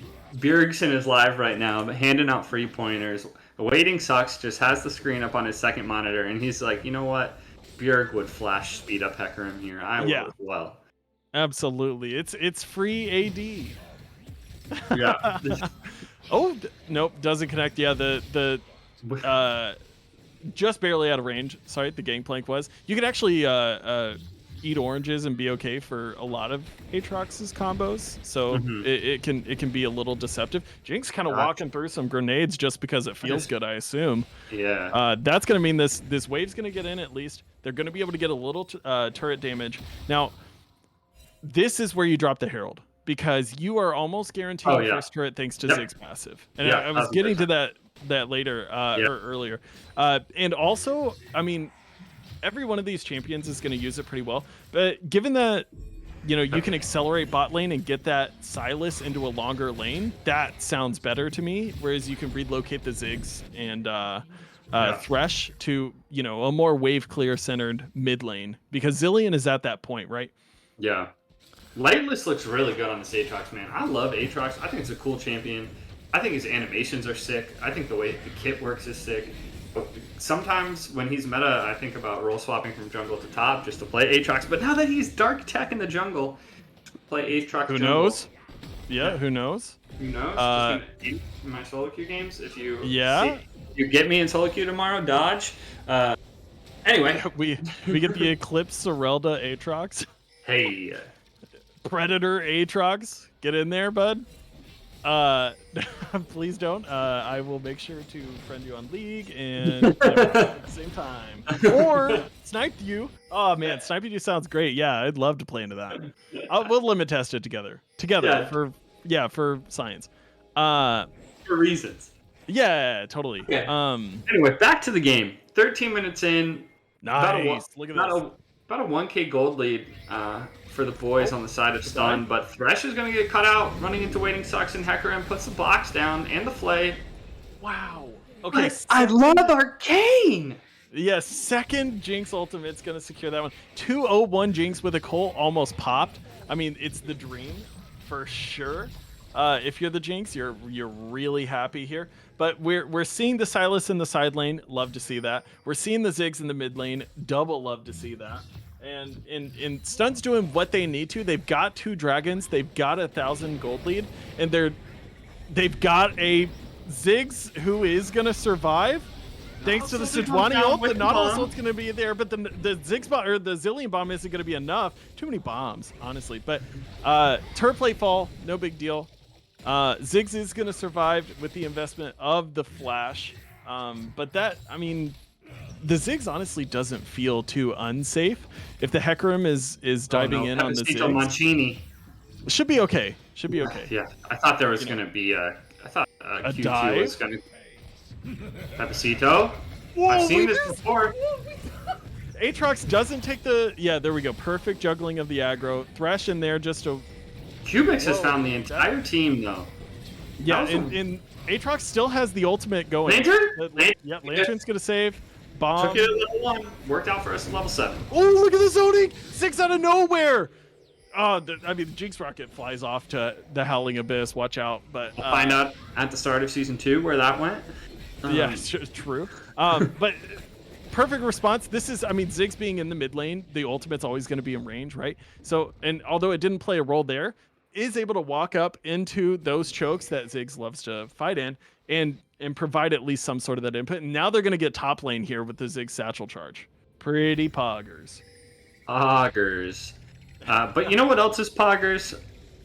A 3-0 Aatrox with a 10 CS lead, a Gore Drinker, and a 300 gold bounty. That feels pretty poggers to me. I'm wondering if anybody can even step to this Aatrox for the rest of the game. Yes. I see no heal cut yet. This man should be an absolute menace. Honestly, though, I think Aatrox could have some issues here, just because the zone control that a Gangplank and a Zillion provide means that you can kind of draw the line of scrimmage wherever you want. And given that Aatrox is relatively, just kind of like front to back, it's on Lightless's onus to find the flank. That is the goal here for him if he wants to be able to make an impact on some of this, because if he's just getting sweet spots, but it's on, a Chem Tank Hecarim, and the rest of his team is kind of spread out due to the fear, then it's not going to feel nearly as good as something else. But yeah, this Chem Tank Hecarim is about to... Oh, the flash! The satchel charge gets the juke, essentially, for the Thresh. Anti-synergy coming in here for a bottom lane that looks so good early on. Yeah, just unfortunate. You hate to see it. Daddy Z-Kitten probably, hits that because, Bergeron's knockback is coming in, but just a little bit of anti-synergy, like you said. They've been doing so well. 16 minutes in, they let slip for a bit, but yeah, we've seen this before. Yeah, the foot is still on the gas pedal here. Yeah, I mean, Hecarim blows an ult right before Rift Herald comes up. Rift Herald spawns. Yep. Stun gets Rift Herald. They drop Rift Herald. They get a dragon. I mean, it's literally scripted. Lightless flashes in 1v3, 1000%. Okay, never mind. Yeah, we're the shot though. We're the shot though. We're feeling ourselves. It's almost like he doesn't even have a bounty. We're just throwing stuff out because we can. 17. Oh, this Nautilus needed to flash. It hooks right back in. We get the ultimate on it. All 5 is who it hits. Aatrox looking to get through. The Hecarim's going to be able to plow by, but that's going to be a Zillion ultimate from the Sylas. Aatrox going nutty here. Gets the triple? No, the double. The Sejuani's actually going to steal that one. Sylas just barely missing the chains to get it. Jinx almost gets excited, but Otto's wrong. Misses the auto, and we are anti-excited. We are feeling bad, Jonas. No excitement here. The Ziggs ult. No, Gangplank, the triple barrel combo. He does literally negative damage. Actually healed Aatrox. Yeah, I mean, the Essence Reaver, you got to crit to feel good. The Aatrox is going to land the second Q. Third one coming through. Yep, gets a little displaced. Once again, the Ziggs is going to knock out another one. But that's 3 kills on this Aatrox since we last talked. 1 assist thanks to the Sejuani. I mean, this Raid bots online? Yeah, I mean, Stunned is just super happy here. 3 dragons. It's Ocean. Good job, me. It's Hex, dragon. Yeah, no soul, but 2 out of 3. And then Cloud, and we all get sad. But for this team, Sylas loves Cloud Soul. Sejuani actually loves Cloud Soul, and Aatrox really loves Cloud Soul. Yeah, that movement speed is going to answer a lot of the problems that this Aatrox could have theoretically had to get into this team for Iceborne. And if they can live up to their name, if they can slow this push by Stun Gaming in the last 6 minutes, thanks to these 2 heralds that they've acquired and the 2 dragons as well, they can equalize. They do have the scaling. We talked about it before. The Sylas is going to cut some of that. The Ziggs is going to cut some of that. But I mean, you're just not contesting the Jinx, Gangplank, Zillion trio that they've got going on. It's just a matter of getting there. Okay, one thing that we did just see was the Hecarim take away, or sorry, the Sylas take away the Hecarim ulti. I was about to say Hecarim took away Sylas ulti. That would be fun to watch. Not sure how it would work, but it's fine. But Everfrost online for Zillion, right? So Iceborne Evo, trying to be, frosty boys, slow everything down. They have the items to do that. And Pet Mouse looking to turbo speed run in. Sejuani caught out in the jungle. Hecarim will engage, but yeah, should be fine. Sejuani does Xmithy that Sejuani doesn't get the aftershock, but actually might be a little happy about that, because if aftershock procs there, then you're not going to get it for this eventual tower push. Cubits is actually what is that thresh? using the Hecarim ult is going to make it through. Lightless just going to auto the Jinx to get the revive. That, oh my god, the barrels are coming in. We've got him popping off. He's got the fire on the, what is that, a spatula? Yeah, it is, the gun. And now Sejuani's on the run of her life. He says later. I can't finish that, but he's hopefully gonna. Nah, there's no way you execute here, right? Yeah, you're trying to recall. We agreed. And the Jinx, it cancels. Yeah, you're just canceling. You know where the jungler is. You're gonna be able to get this smite off no matter what. Actually, you don't have smite for another 15 seconds, so we do have to wait a little bit here. What's gonna land? It's just Sylas and Thresh. Yep. Zillion ult is almost back up, so they can wait even. I've seen Sylas do this before. Yeah, the smite's gonna come through though. Pretty low in the pit. Oh my god, it's gonna be the Sylas turn. We get one. Two more at least on the way. Jinx Rocket's gonna be there. We've got Jinx Rocket up in the bush. Doesn't know where they're at though. Is gonna be looking for the Zillion. The Flash is gonna be able to get him away. They don't know where they're at. Ziggs ult's gonna come through. The Zillion ult's gonna ult himself. I have no idea where that Ziggs ult went, or the Jinx Rocket went. Now it's the other Jinx way Rocket around. was on cooldown. Oh no, I mean for the Sylas. Sylas took the Jinx. Oh yeah. Yeah. Classic Soko move, am I right? But now it's Stun Gaming on the Baron. I mean, we're playing catch. And you were talking about the spatula on the Gangplank skin, and he's just out here flipping burgers, buddy. Oh my god! And the Jinx is gonna pick up one. Gonna get excited. The second one doesn't come through. The Ziggs satchel charge is gonna be able to dissuade. Zillion Bomb's gonna land on one. The Jinx is gonna get caught by the Sejuani ultimate. We don't miss those. Aatrox is healing now. Hecarim's gonna be able to ult into the Ziggs on the back line. Aatrox is gonna be a menace on the front, but Gangplank's gonna be able to pick up that kill. It's the 40% crit. Now Hecarim's gonna be able to get in. No WD heal off of that. Trades his life for the Thresh. Ziggs ult's not gonna do anything. This game is I called it a fiesta before, but I had no idea what I was in for. Go ahead. Yeah, take a deep breath. Yeah. A glass of water. I'll take over for a couple minutes. That was like a 2.5-minute team fight, man. Like, rest of all cords. You get some warm tea, maybe some honey for your poor little throat. But yeah, Pet Mouse isn't the only horse one on this cast right now. Dude, fucking yeah. Sorry. Well done, dude. The puns are flying tonight. We love it. Burger flipping Gangplank, just flipping it both ways, catching a throw, throwing it right back, and then maybe getting another throw, all in the span of 2.5 minutes. Funnily enough, I think we're at the same goal difference we were whenever we started 2.5 minutes ago. So somewhat all for naught. You did get Baron, however, so you're feeling pretty good about that. Now with Dragon coming up, you've got a little more firepower, just given the bonus AD and AP that the buff does give you. So could be something, and it is on the Ziggs, which does feel really good. The Aatrox is going to start at the Dragon, but he's going to be a little bit. It's going to be a little bit before it comes into play, and I think that Iceborne's just going to look for something here. I think they're just going to give Soul. No as way. Sylas finds Hecarim and Nautilus finds Thresh, but that's not who you want. Soul's already gone. Here's the team fight.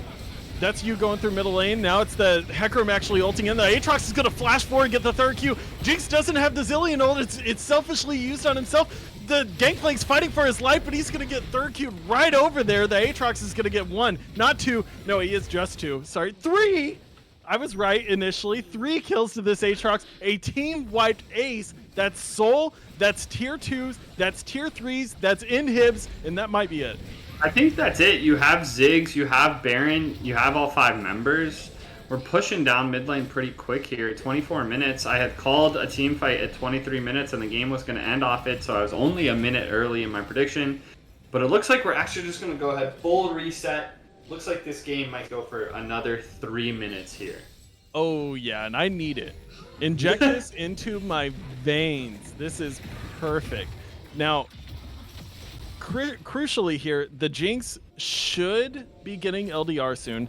That will help you chew through this Sejuani, this Aatrox, this Thresh frontline that you're seeing. If she can get that LDR, you've got a little more time. I mean, you're really looking for 4 items on Jinx before you feel comfortable, I think, at this point. And if you're Iceborne, I mean, there really can't be anybody other than the Jinx that you're Zilean ulting here. Unless she is just doing totally fine. But when you both get bursted like that, maybe the Zilean ult is on, self-cast, and it's a little difficult there. But at that point, they were standing right on top of each other. I think he was just pixels off the mouse. He was trying to just do the old point and click, and it just let him down. Just tragic in the end. But the engage from the Sylas was so clean. Yeah. And not only that, but there was a 4-man Sejuani ulti and into a 4-man Ziggs ulti. Pet Mouse out here looking for the catch on Lightless, but he's only died twice this game, and they were in team fights, so I doubt you're going to catch him out on a side lane gank. Yep, and more Nautilus Thresh action. One hook goes through, the other one not reciprocated. That's, selfless of you, given that I think reciprocation is always appreciated. Another very one-sided. Yeah, it's so one-sided. I've seen enough of these, honestly. Dude, you just got to end the relationship, move on.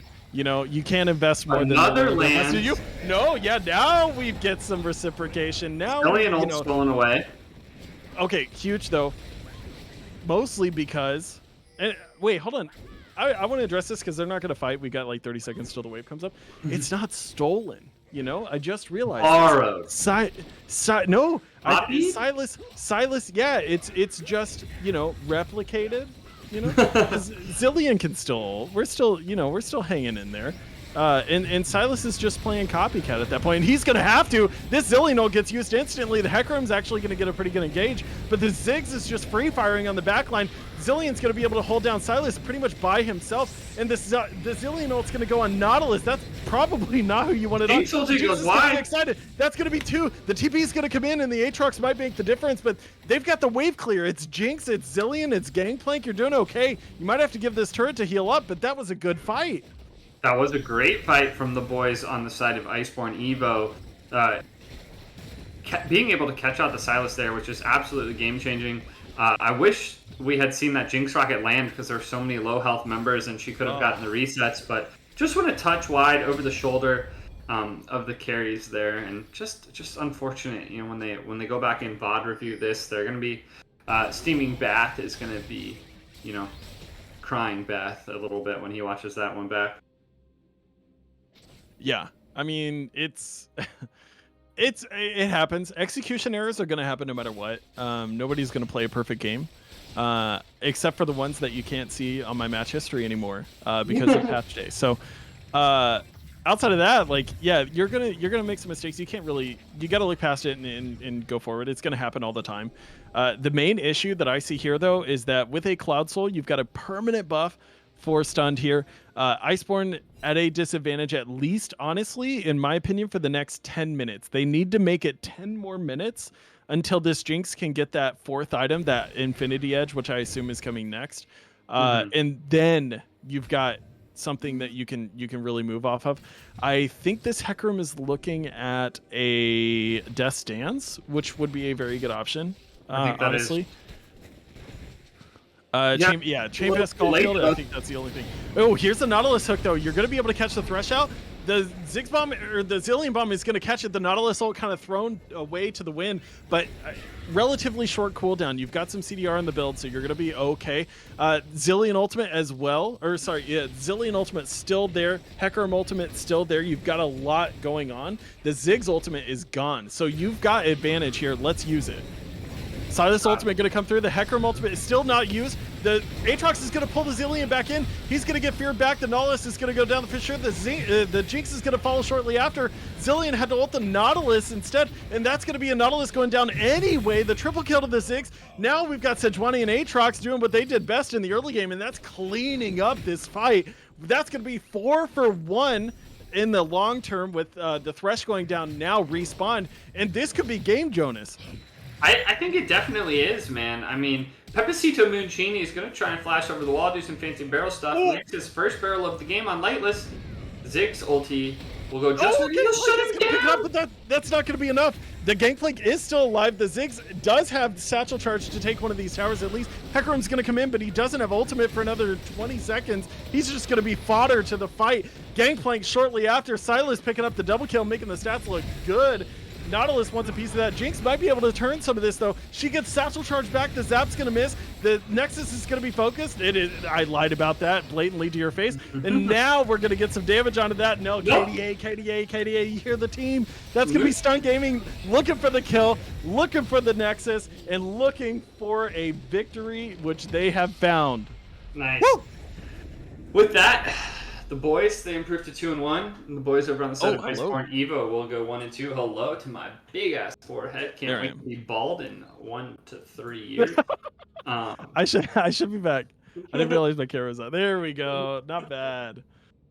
That's my fault. No worries, dude. It was a great game. It was a fun game.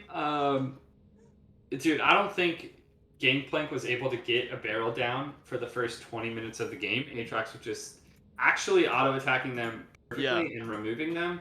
I think they were, 3 gold, but if you put 100 No, down... 10! They're 10, Jonas! We're getting paid! Dude, Aatrox is out here making bank! Last sure. game we learned about investing, and Aatrox is like, I'll teach you how to rob the bank. Well, I mean, at that point, it's charity. You know, you're just giving charity. Yeah. I think we have an interview queued up with the victorious team. I heard someone join. I heard someone join the voice channel. Oh, okay. We're just we are confirming soon. Yeah. Okay. But what a game. I mean, so that I just want to say is the beauty of this league. Because it is so crazy. It's back and forth. You see avenues of victory one way or the other, and we finally get that like deciding fight that, you know, it takes 10 more minutes obviously to close that out, but that's like the scrap in these games. That's the absolute like fun of this like wild ride that most people want to get off of, and I'm like, strap me to the hood. Yeah, dude, I'm in. Inject it right into my veins. And we do have Senji joining us on the caster desk to talk a little bit about that. Your average Yankos fan said Juani enjoyer, the man, the myth, the legend in the jungle. Senji, how you feeling about that one? It felt like a pretty clean victory, all things considered. Cool. With our manager playing support for us today. Yeah, that was a fun one, man. Anything spicy in the strategy for today with the sub, or was it just, you know, pedal to the metal? You know, I think it was just like was his most comfortable champion, and like we just decided to go and put him on comfort, and it happened to be like a good champion for like the other support wanted it as well, so we just took it away from him. Sick. Yeah, that works out. Walk us through the bot lane, Ziggs and Thresh. Haven't seen it recently. Do you guys play that a lot? Is that a Jinx answer of your own, or? I think it just gets prio. I think it just gets prio like most of the game. So like it makes it so that you can like play weak side pretty well because you could just set up the wave however you want. Yep. Yeah. Kind of impossible to freeze on a Ziggs no matter what. So super good answer, because you know that they're going to try to get that dragon stacking, you know, at least secure some sort of late game with their like zillion Jinx Gangplank. So did you feel like you were on a timer this game, or were you pretty confident heading into the 25, 30, 35 minutes? I just felt like even though they had scaling, when they do get to that point, it's really hard to still fight us. Yeah. Even though like everybody always looks at like scaling as like this, like, oh, once you get to a certain point, you lose the game. I don't feel like a comp that likes to team fight and can do it just as well as you really has that much of an issue. I think they were relying too much on the scaling in that game. Yep, totally agree with you, man. It seemed like you guys got the snowball rolling, and then from then on it was just all gas, no brakes, you know, full tilt, full speed ahead. So that was cool to watch, man. It was a lot of fun. I'll let you, you know, talk some trash or shout out anyone you want, but we'll have to do a quicker interview tonight. We got to get to the next game and toss it to an ad break. So floor is yours for like 45 seconds. Yeah, it's not too much shit talk to have. I don't really have anything bad to say about these guys. They just couldn't get their feet on the ground. I just want to shout out my teammates. Yeah, that's pretty much it from me. Glad that Cubics filled in for tonight. My solo laner's popping off. My ADC holding his own. Hell yeah, man. We love to hear it. The boys are putting in work. You guys will be back next week. I believe you advance now to 2-1. So I think that puts you firmly in the top half of the table. Good for you guys. Excited for you guys. Hoping to make a great push into playoffs. Look forward to seeing you guys next week. Thanks for coming on, Senji, talking to us here for 5 minutes. Sorry we had to rush you through, but next time, more time for you. But with that, we're going to throw it to a quick ad break. Thanks everybody so much. Next game is DK versus ZG. Zooted Gaming, undefeated, trying to keep that streak alive.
Just like a razor, murked up in this world, my blazer. I got all the boys on me, I got all the lines on ring. Knocking dead, turning heads, I got all the eyes on me.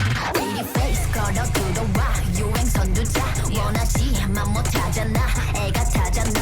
You like whoa, 갈리 유도 gold. 난 알지, I know. 준비해, cause I like the ball. 멈추지 않아, 말할래. 그게 like a bag, 그거 말고 bye. 믿어봐, 그만큼 크게 어깨 펴고 high. 100% 덤비지 못해. 죽여주잖아 나는 boss 간지 with the sauce 원하면 줄게 I'm doing damage when just how I planned it I do what I want when I say 모든 날 따라해 난 끝내주잖아 To live on the edge of insane Coming at you loud real real wild Here to light it up set the world on fire Gonna break rules and hearts and tools Cause that's what the baddest do I never going back Nah, nah, that Diamonds on drip cause I came to make a splash Gonna break rules and hearts and tools Cause that's what the baddest do It's crazy Sorry for the bad news Sorry I'm so bad Only took a minute for me to get what you had Sorry for the bad news No it makes you sad There for a minute baby you should pack your bags Way that I look should be breaking the law If I don't got it I take what I want My circle small like a round of applause You know that I love the sound of applause You know I mean everything that I say When you see me come and get out of the way Back in the sleigh, back in the sleigh Back and I'm better and ready to stay I'm doing damage when just how I planned it I do what I want when I say 모든 날 따라해 난 끝내주잖아 To live on the edge of insane It's crazy Sorry not sorry for being the best 언제든지 내가 좀 mess Look at the gold all on my chest Look at the gold call it a flex Everybody, panic! Hold on! I'm about to say something really cool. 3, 41, 9, and lift off! No one dies screaming without me.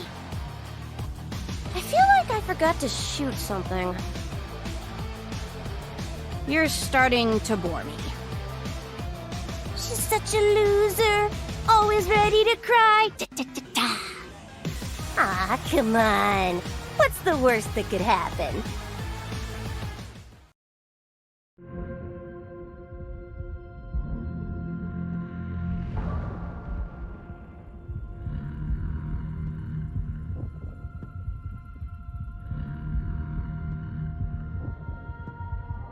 Hear my plea to the fallen, leave me to be with the broken one last time before I go.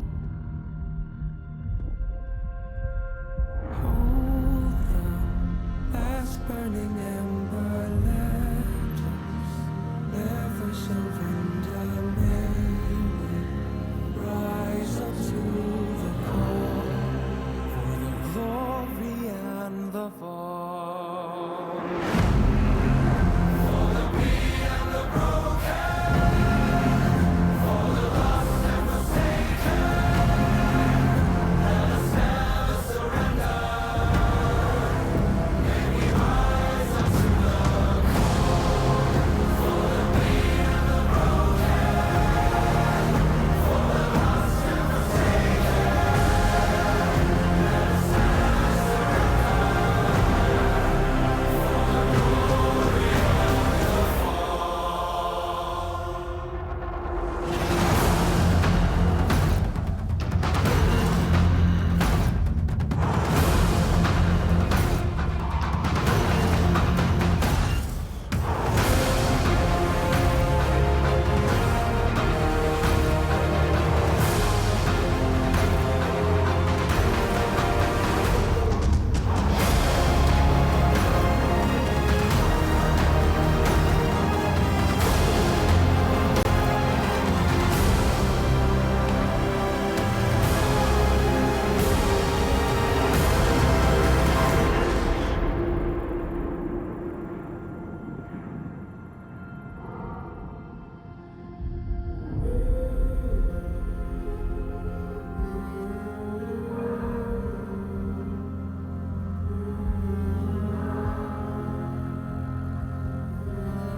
For the beat and the broken, for the lost and forsaken, let us never surrender. Now we rise unto the call.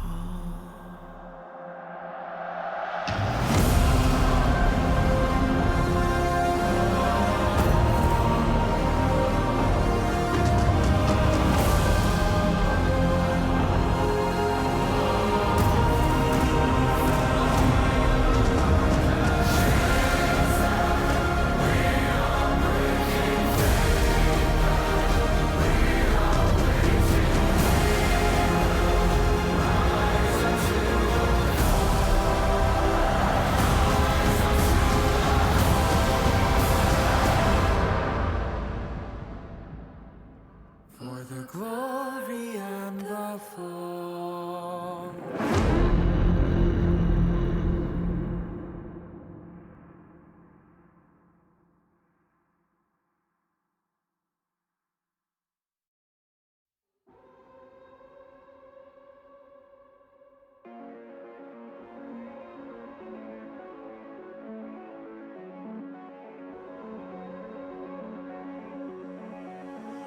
Tell me, where do I go?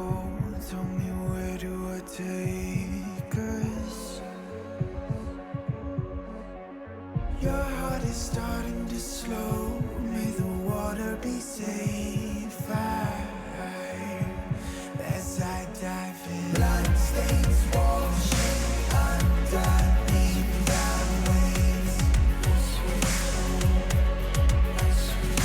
I'll be reaching out to keep you safe. As we fall, I can't hold on much longer. We're drifting down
Welcome in, guys.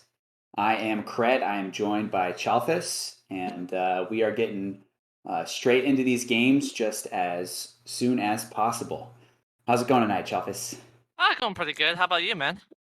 I'm doing great. I am so excited. Awesome. I really like watching Team Dark Knights play. I have a buddy that plays on that team, so I'm excited to be able to cast him and make fun of him if he makes some mistakes.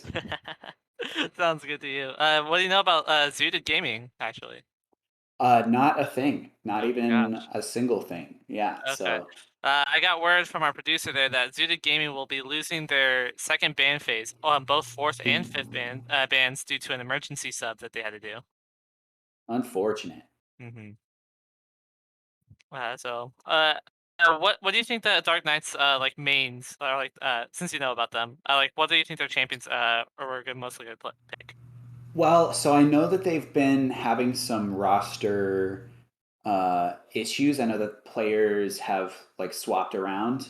For example, their ADC and support are actually switching positions today. But I know that their ADC likes to play scaling ADs or likes to play safely in the early if possible.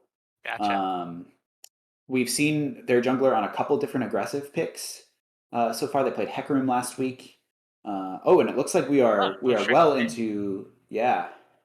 Ah, Gotcha. Okay, so on Dark Knight side, we got a Camille ban, a Diana ban, and a Zeri ban. All are pretty standard, I would say, so far. In whatever kind of tournament meta has developed. And then on the other side, we have Gwen, Nunu, and Fiora, which are also three pretty solid bans. I feel like the Fiora might be a targeted ban. I don't know that I'm used to sure. seeing Fiora bans too much. Yeah.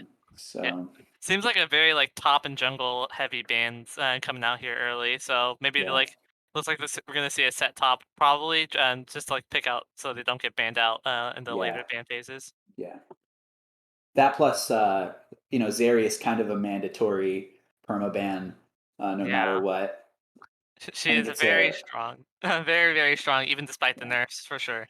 yeah. I think it's a mistake to ever let that champion touch the rift. So, but on the other side, we have Victor and Ezreal locked in. So we're looking at more of a pokey style so far. Obviously, there's only two picks locked in so far, so it's going to be a little bit more difficult to say that for certain yet.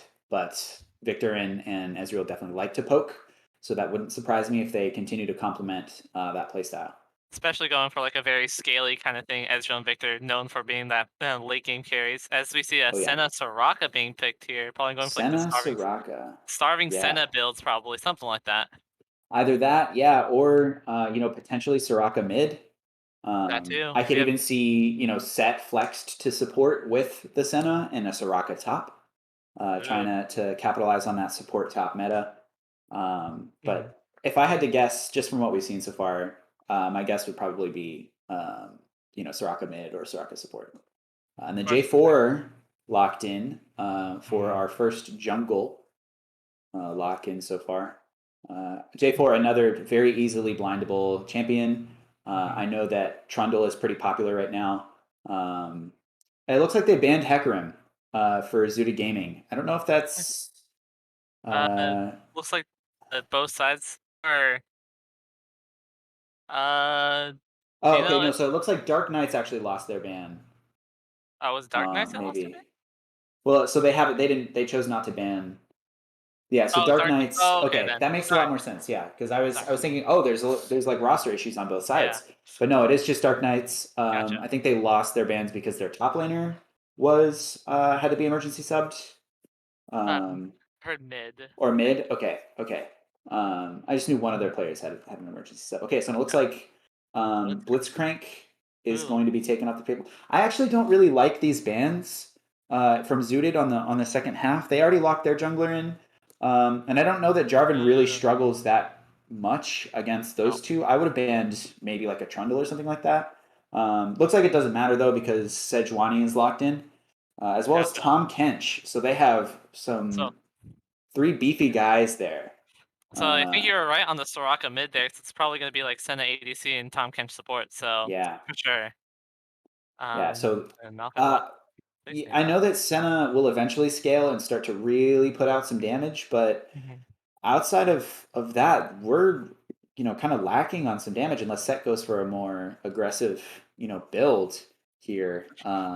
I think Dark Knights is going to look for more of a protective comp. Probably going to go Okay. like just starve them out. Like even though they have like these huge bursts kind of things, they're just going to try and like stay under like shielding, and build like a bunch of armor and MR. And once they survive that initial burst, they can just like sustain it out. Mhm. I can see that working, but my only concern is there is a Blitzcrank on the other side For that we're sure. now seeing, right? But then also, again, Victor and Ezreal have a pretty easy time, poking down this front line, especially if they get ahead. That front line is going to start to melt if given the opportunity. They do have some really heavy engage, right? We do see, Set can just grab Malphite or Blitzcrank and just slam them into the back line and do a really good engage that way. Sejuani, obviously one of the easiest champions to engage with. Just hit your R and a free kill on whoever you lock down, pretty much. I definitely think that Soraka will help mitigate a lot of the poke if that ends up being something that could potentially be problematic for them. Soraka's going to make sure that it's not, as long as she's not getting picked off over and over again by that Blitzcrank. Yeah, it looks like they're just gonna have to go just dive either one of two ways. Either Blitzcrank's gonna get a pick, or J4 and Malphite are just gonna dive the back line, and they're just gonna have to like follow through with that somehow. Yeah. Ezreal can probably blink into there, but like Victor is gonna have to like front the back, and that Tom Kentra Sejuani. So probably gonna go more for the pick for sure. But yeah, Yeah, this is the last two games that I casted, the ones from last week were pretty clear draft diffs in both of them, I would say. And in one of them, that didn't actually end up mattering. But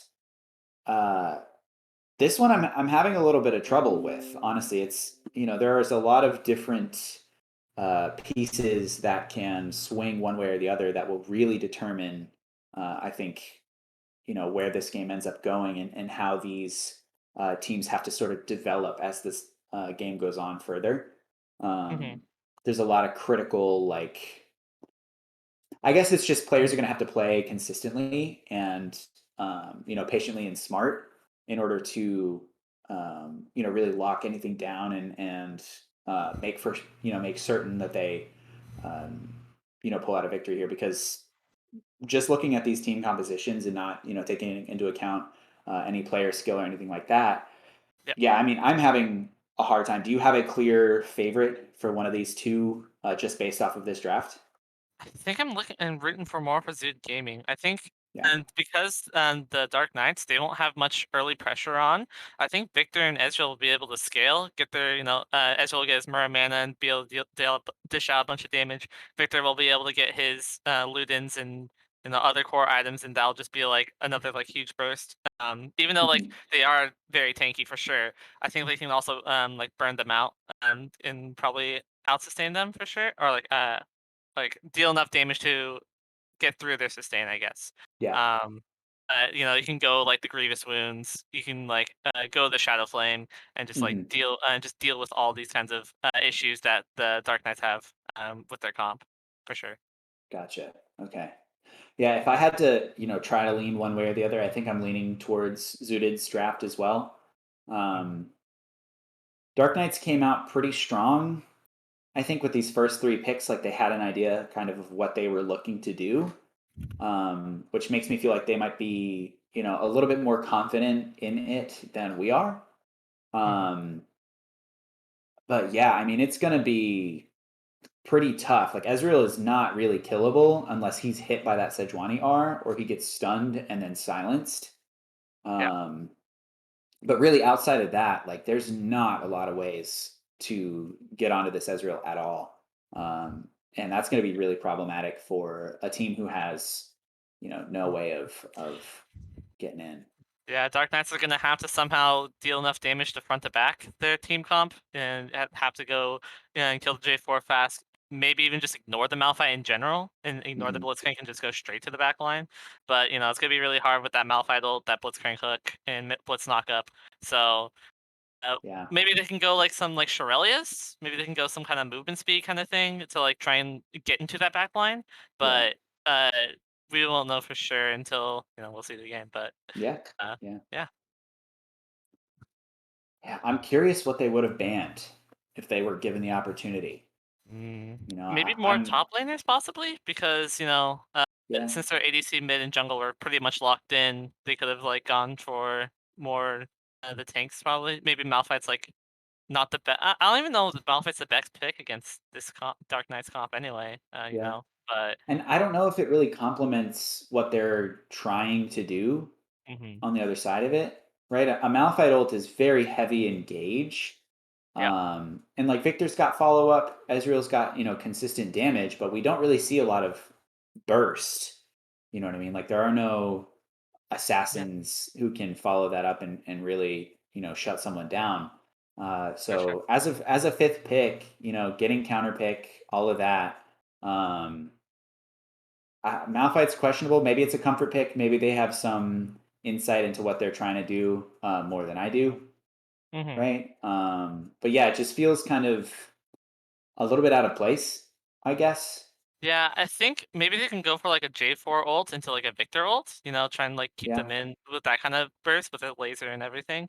Yeah. But it's the issue of Victor trying to stay with the J4, he can just go straight dive in, but like how can Victor follow up? He's got to like get that movement speed or flash in or something, but you can only flash every 5 minutes. So it's going to be a little difficult for them to burst if he's just going to be in the back line. Yeah, for sure. I'm curious how this top lane matchup is going to go, though. Speaking of Malphite, like you were saying earlier, like Set is a pretty good pick and can bully lanes where there's not a lot of trade back damage. And Malphite can put some damage down, but not enough to really disrupt a Set unless he's getting help from Jarvan and like it's a lead. But if these lanes are left alone, just based on champs, I'm siding with Set here. I think Set really has a lot more tools to solo.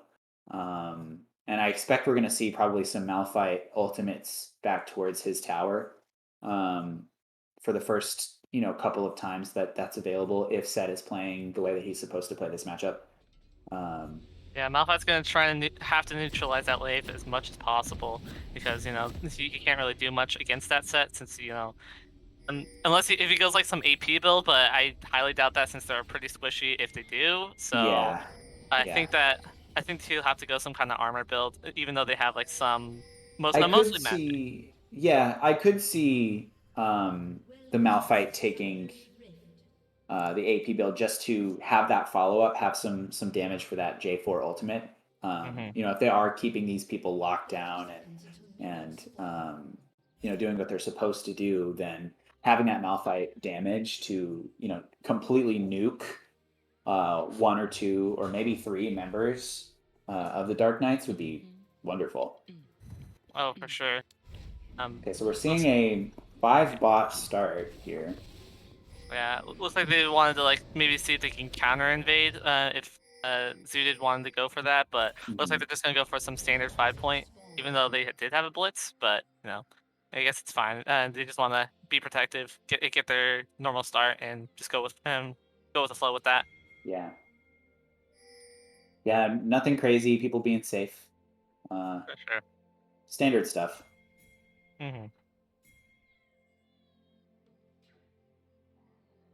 Okay, actually, maybe we might be having some problems here. Yeah. Blitzcrank is looking to try to hook that red buff. Yeah, looks like Zuta's bot lane is going to be really late to lane. They may miss a couple of minions, and blue team will get, or Dark Knights will get some prio, and it's like a fight's about to happen. Well, we got to slow down.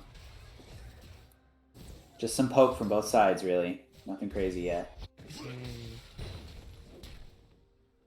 Yeah, I am curious to see if they missed that wave. It looks like they probably missed those first three, right? Yeah, it looks like the Zuda missed the first three. They didn't even get any. I don't even know about the experience. We'll see how it plays out, but good trades in the top lane for the Set as well. And it seemed like mid was... Oh, well. Okay, so yeah, despite a gank, mid is still hanging in. That Raka early is easy to exploit, especially as a Victor. J4 went for that 2-camp gank mid already, but Victor can't really follow up since his early game's not that great, so Sraka will be getting out. Level 2 for Set means that he gets to do what he wants. Yeah, Malphite hasn't even gotten one single CS too, and it's like almost 3 minutes, so... Yeah, that's rough. That's really rough. Very gonna be bullied pretty hard. Finally got even just a range minion. Yeah. My goodness. So Set doing his job properly though. I mean, props so sure. far to him. Let's see if he'll keep that up. Yep. I think Just if Jarvan had done his standard clear, he'd be up there potentially able to help Malphite get out of this tough situation. But because of that, attempt in mid, it's a little bit less opportune. Yeah, for sure. And it might even be hard for him to gank like that because Malphite level 1, level 2, not that much damage, and Set will be standing in that minion wave, so it'll be hard for them to even just like try and get them out or like pressure him. And more trades again, and Malphite already out of pots, running low on mana. It's not looking good for him. It's rough out here for this Malphite. For sure. Uh-oh, it's really rough out here for this Malphite. That might be a first blood, depending on when he uses that W. I think if he had waited and taken a tower shot, he would have had the damage. But in the mid lane, we got a knock-up on a Boyo. Good silence, though, keeps him safe. Victor running out of mana, so low on that Soraka, but could not get any more abilities to get in, so Soraka could be safe right there. Honestly, I would just think that's luck. I think if Easy had not spent his mana the way that he chose to, he might have had the ability to kill Boyo there, but maybe a lesson learned. Yeah. Looks like just easy farming, a little couple trades here in the bot lane. Nothing too fancy happening. It does look like it's that starving Senna build like you were talking about, which is pretty standard with a Tahm Kench in the mix. Yep. So he's just going to try to hit his passive on that warding item, on that support item as quickly as he possibly can, and then he'll start farming it. Yep. It's a very neutral lane, really hard to kill Senna and a TK. So looks like Ezreal will just be getting free farms, Tahm Kench will be in that farm. So it'll just be whoever scales better here in the bot lane will probably take it in the lane here.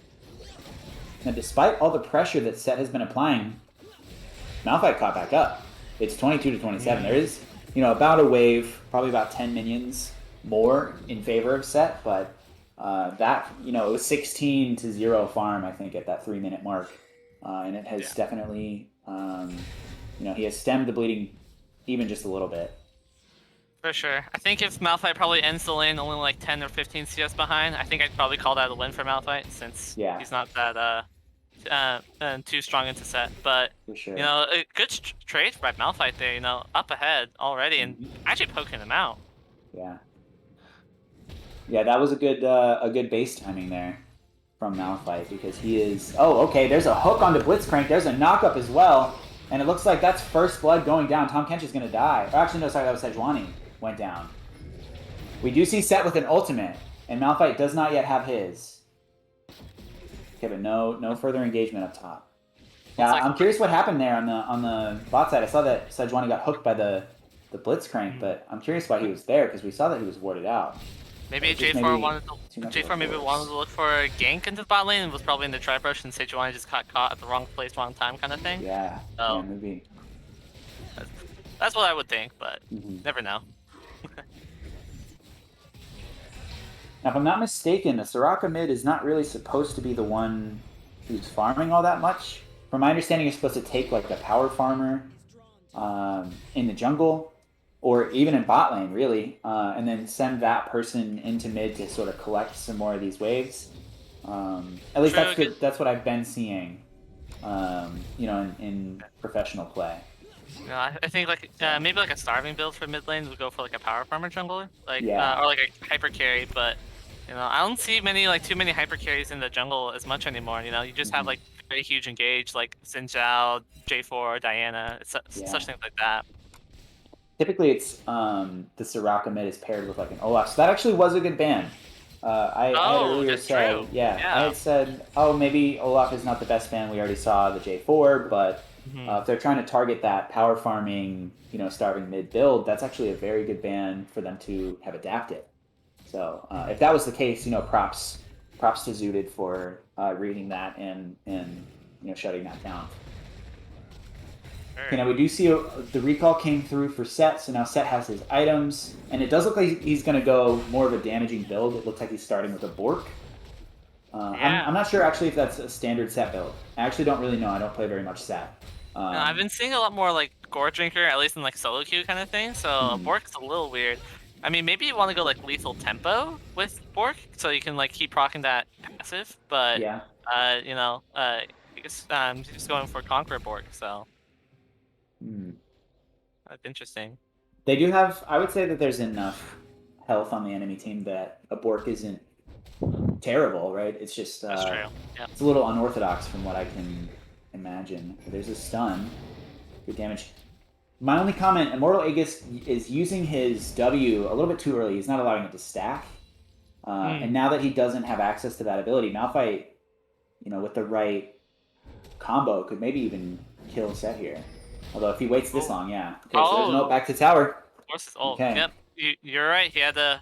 You have to use your ultimate if you get caught out way too much. Yeah. That Set, but you're definitely right. I think Malphite can just dodge his W's with his Q, since he can just get that movement speed and just dodge out of the way and get those trades. But looks like he took too much damage from his from Set's autos and forced ult away there.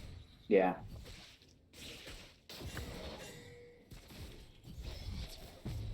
Still just farming up in the bot lane and in mid. Nothing crazy exciting this game. I will say Tom Kench has more CS than Ezreal does right now. That's a little bit surprising to me. Good on Brain Cells for being able to, keep up. This might be a bad position for Tom Kench here, or for Ezreal, depending on who moves first. Ezreal's going to get knocked up. We're going to look in the top lane, though. As there's a fight breaking out. Again, early W from Immortal Aegis. Back down to the bot lane. Sejuani's in. There's the knock-up on the other side. J4 going to burn his ult. There's the Ezreal ult as well, but Senna's going to get two. Senna's going to get Victor and J4. And there's just... They seemed a bit disjointed from Zooted at that time. Like we said, Victor and Ezreal are scaling champions. You gotta wait for a late game to deal any damage. So, Tom Kench, very tanky champion. Oh, Tom going in.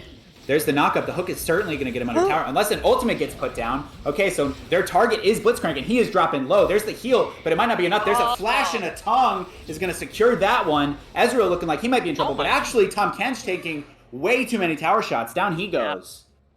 Wow. You wow, saw that, so a 1-for-1. Yeah, you saw that. Not what I was expecting. You saw that engage from straight from the river brush all the way down there and catching out the Blitzcrank and getting that ultimate and eating him up. But, Tom Kench staying way too much into the tower, keeps stacking up damage, and he looks like he'll die there and trade for 1-for-1 there. Did he use his shield? Did he use his gray health? No, he didn't actually. Yeah, that was just a misplay, it seems like. And he also has exhaust available. I'm not sure if it was available at that time, but I haven't seen him exhaust this game so far. So I have to imagine it was up. So maybe some preventable deaths there from Brain Cells. Overall, I think a good effort though. That was a pretty hard force, and a lot could have gone wrong there besides just him not burning gray health. A flash, and there's the kill. Disrespect Senna's from the range. Ezreal. Yeah, So that range is crazy, and that's 3 kills at 11 minutes for Senna. One of the things I said earlier was they're not really having a very high damage profile here, but if Senna's able to stack up early and really, push this lead and get very far ahead, it won't matter. There's a root. It looks like Tom Kench is going for the dive. There it is. There's a knock-up 1, knock-up 2. Senna hopefully gets the... Oh, no. Senna does not get the kill. Okay, that's a mistake. And she gets killed by Ezreal. Why did they drop tower aggro? I don't know. Immortal Aegis trolling in the top lane as well. Just... Okay, hey, he got it that time. He used the gray health that time. Did you see that? Yeah, for sure. He's alive. He's alive. There's the first tower, though. They dropped aggro, and TDK Alex was hung out to dry, it seemed like. Yeah, I don't even know who was tanking the turret in the first place, but you gotta make sure that Senna does not take any tower aggro since she's the one constantly DPSing that blitz. So I'm pretty sure there was a shutdown that went over to Ezreal now. Yeah, I think that's not great. That's really not great. He is pretty fed. since it was 3 kills, I think it's a 300 gold shutdown. Yeah. Unless maybe like the CS would prevent the 300 gold. I don't even know, but Yeah. you Well, know, he's got his mythic already, and he's got that first part of the quest completed. So I imagine his gold is pretty high. Maybe not as high as the Ezreal had, but. Uh-oh, and here's a gank. Victor looking great, but there's 2 defensive ultimates, and Immortal Aegis is actually going to survive. That gets turned around on them. Router has nowhere to go, and TDK Alex is up in the top lane. It looks like they're going to gift this one to him if they can. yeah. Router being a little bit cheeky at the end there. He knows he's dead. Not a lot to do. My goodness, it had Great insane. ultimate from Sejuani there. What a save. And from Boyo and from Alex. All 3 of them. Perfectly timed ultimates. They were paying attention. That is some great cohesion from them. Yeah, great map awareness was from awesome. Dark Knights, you know, and Yeah. great, beautiful ulti from the Sejuani. Victor and Malphite had huge, insane bursts from the set, but they just couldn't be able to get that kill, and so it looks like they'll just die 2-0, not even getting the set, and set will take the first turret as well. I tell you what, that second sustain turret. from that Bork might have made the difference. For sure, you know. I think I think you're actually right there. Not, the primary reason he's probably building that, but helpful nonetheless. For sure. Oh, catch out. And Tom Hanks will just ult the Senna, get her away. Great. Okay. Yeah, great eat there. from him. They're going back in. Oh my gosh, there's a knock-up. And yeah, Killswitch just dead. He got very overzealous there. Maybe he didn't know how many people were there. Router on the backside, though. And he's got his ultimate available. That could be a great ult on the backline here. 2 extra brain cells too far up. There's 2 knockups. Boyo's going to hit a silence. How much does it matter? Set with a great pull in. My goodness. Sejuani going to take that one up. And just barely going to get out, maybe? Oh, Soraka heal. Great Oh my heals from goodness. Soraka. Wow, this game is on a knife's edge. Again, 2 extra brain cells so far up. But it does not matter because Soraka can just heal him over and over and over again. You know, like Wow. we said, it's just gonna be a sustained comp versus poke and burst. You know. Yeah. Zuda Gaming need to rethink their game plan here because you got to think about your win con. Victor and Ezreal, they're late game champions. You can't be looking for fights so early on. It's only 15 minutes in. You got to wait for that 25-30 minutes so you can get your items and look to burst down. But Yeah. they're getting caught out all the way into the enemy jungle. Yeah, I know. I thought for sure when Router, threw that ultimate down, they were going to hook one of the squishies under tower and just clean the rest of it up. And then that never happened. And they kept going. And Soraka was just there to clean it up, there to make sure that nobody died. So they're confident in Boyo's ability to, really protect them. And so far, I get why they are pulling it off. There's just going to be a free Drake, essentially. I mean, people are around, but nobody's contesting. And it's going to be a Mountain Soul. 2 extra brain cells going in. Wireless Sound here for the follow-up, but Blitzcrank does have a hook available. And they're going to pull him straight under tower if if anyone steps anywhere near him. So, a little precarious there. Just to quickly go back into that fight, you said how they're very protective. J4 was the one that actually engaged onto the Senna, and Tom Kench was able to save him just like that. Even though there were 3 people on the Senna, so it's gonna be very hard to just even go in on one target now. Now that I think about it, because Tom Kench is a free Zonius basically, so it's gonna be really hard for Zuda to focus down one person, especially the only squishy damage dealer is Senna. So yeah, I mean they got one target, right? Yeah. On both sides, there's kind of one person who's going to be really doing pretty much any damage. Uh-oh, Soraka's caught out, and Router's on the other side of this. TP going down. Sad. Yeah, Senna ultimate. There's an Ezreal ultimate as well. Boyo's at about 10% HP. He's very low, but it doesn't super matter now. Oh, a good attempt from the Sejuani, but a good E out of Ezreal on the other side. A knock-up on a Blitzcrank. And there's the hook. Oh my gosh, so much is going on here. What a great ultimate out of J4, but does it matter? TDK Alex going to flash away after securing the kill down onto Victor. So much going on in these fights, just constantly back and forth. This is so scrappy. I love it. No. We see the catch up on Soraka in the jungle there, but there's just not enough follow up for Zuda to go in since they were all mid, and then that fight that just happened, instead just going for the Senna. Looks like they're just gonna get front They're to back. posturing to kind of it seems like they want to dive or they want to try to push this tower, but they're not. No one's pulling the trigger here. So it almost begs the question, what is the point here? Okay, a flash in. There's a great knock up on the other side. Zed gonna pull him back under tower. There's a million health coming back onto Immortal Aegis, and Boya's gonna be the one that secures that kill. Router is just gonna get run down. This composition is disgusting. My goodness, just a perfect set ult onto the J4 there. And then even though he lost basically his entire health bar, Soraka and Senna, It did not matter. huge heals there. Yeah, and in go goes back in. Tom Kench. They're diving in under the tier 2 tower before the tier 1 even dies. The stun's going to go down onto Ezreal. He's got no mana. He can't provide any damage on the other side. There's a hook that's going to land on, unfortunately, the Sejuani there. There's an ultimate burn by Victor as well, but again, not enough damage. Just barely not enough damage. That's the, word of the day here for this team comp is just barely not enough damage from Zooted. No, like I mean, if they don't have a Soraka, they have more than enough damage, but it's just, this is the world we're living in where, Soraka exists. There's an ultimate down, looks like just to disengage. Yep. Set gonna be able to get out, it looks like. He's being a little bit disrespectful, but I think they're gonna have to allow him to do that. It's not really a lot for them to do. On the other side, man, they're just invading every part of J4's jungle. He's got nothing to farm. They just really want to starve out this the jungle right here because now they just get a bunch of gold and now they're farming their own jungle here. So, my goodness. I was gonna say the Victor into Soraka. I thought it was gonna be a bad matchup for Soraka because Victor's just gonna free farm and get all of his items and deal enough damage. But now I'm looking at rethinking it now. I don't even see like much damage coming out from the Victor.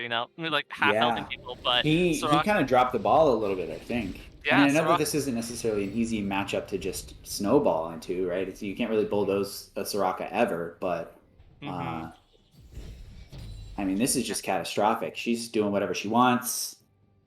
Her Moonstone is done.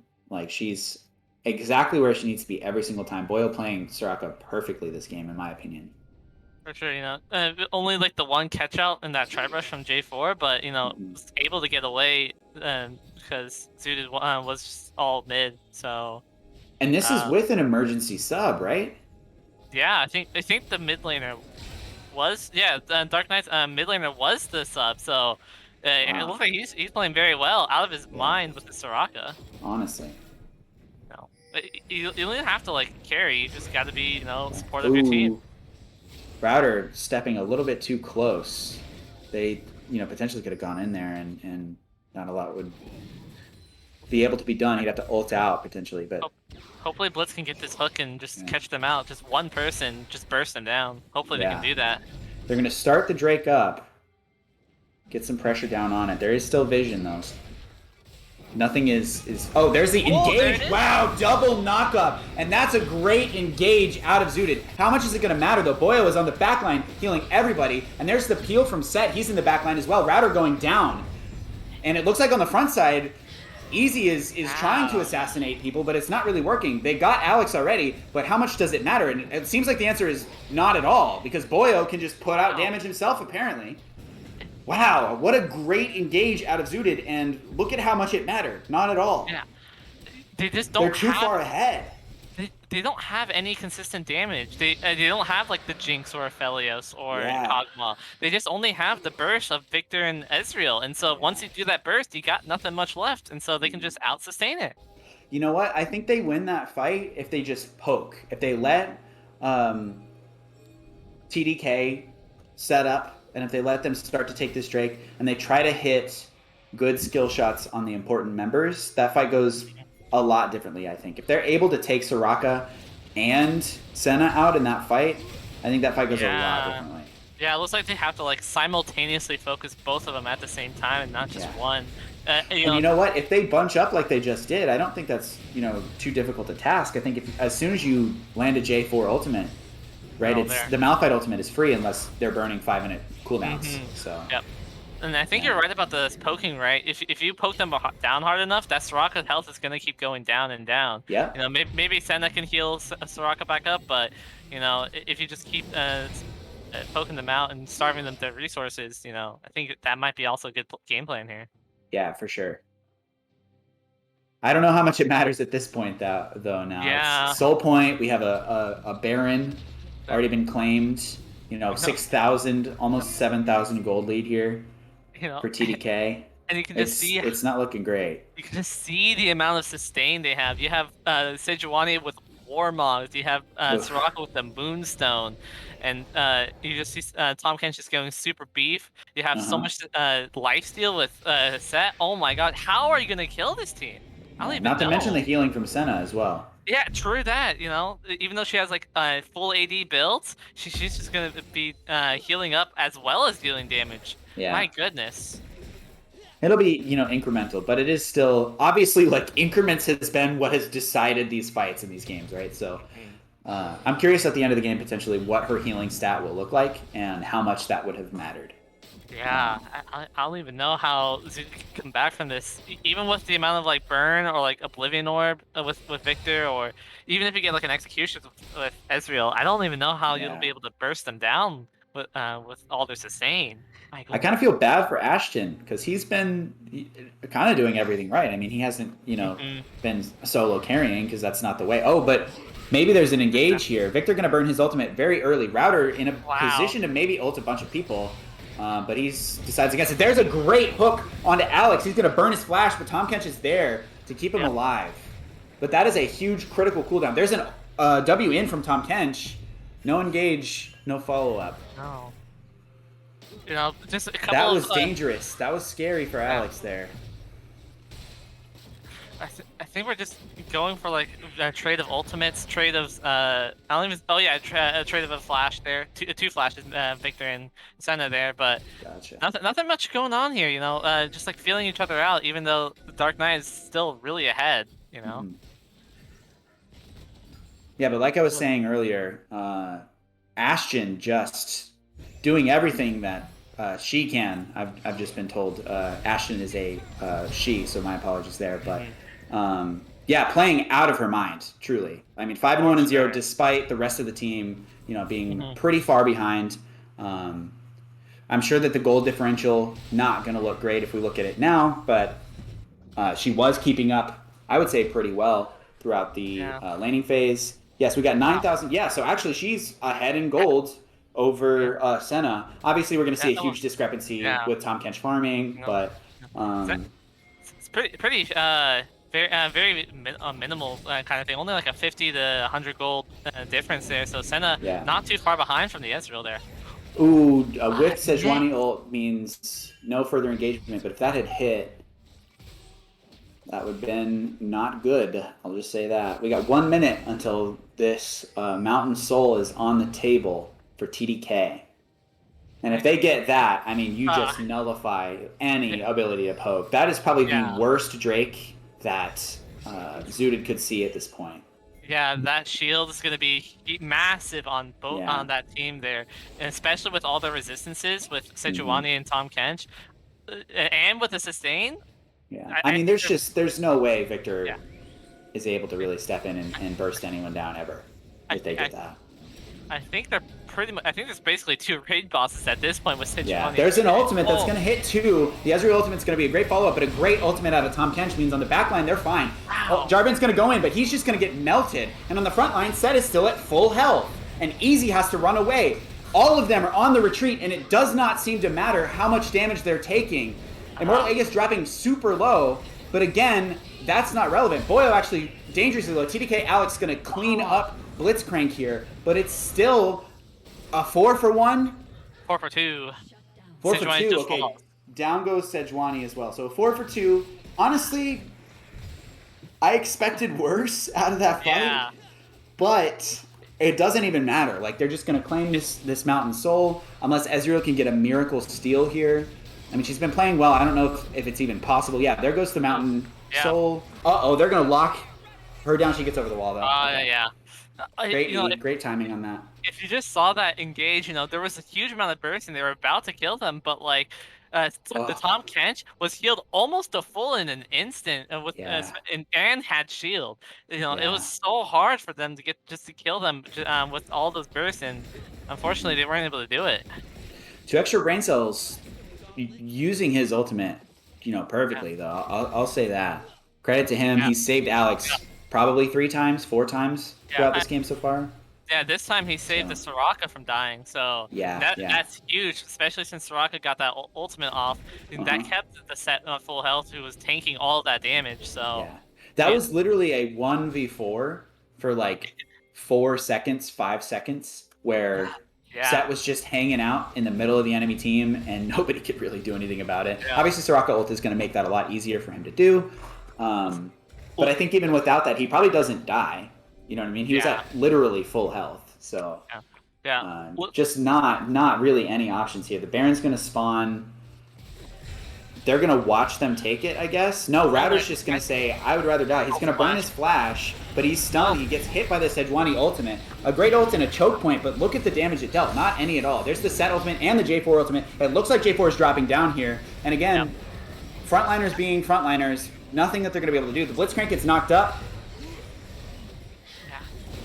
And he gets knocked up again. There's the suppression. A flash out of Ezreal here. There's the root back in, and the knockup might be secured. Nope. Okay, but he is going to dodge it, but he does go down anyways.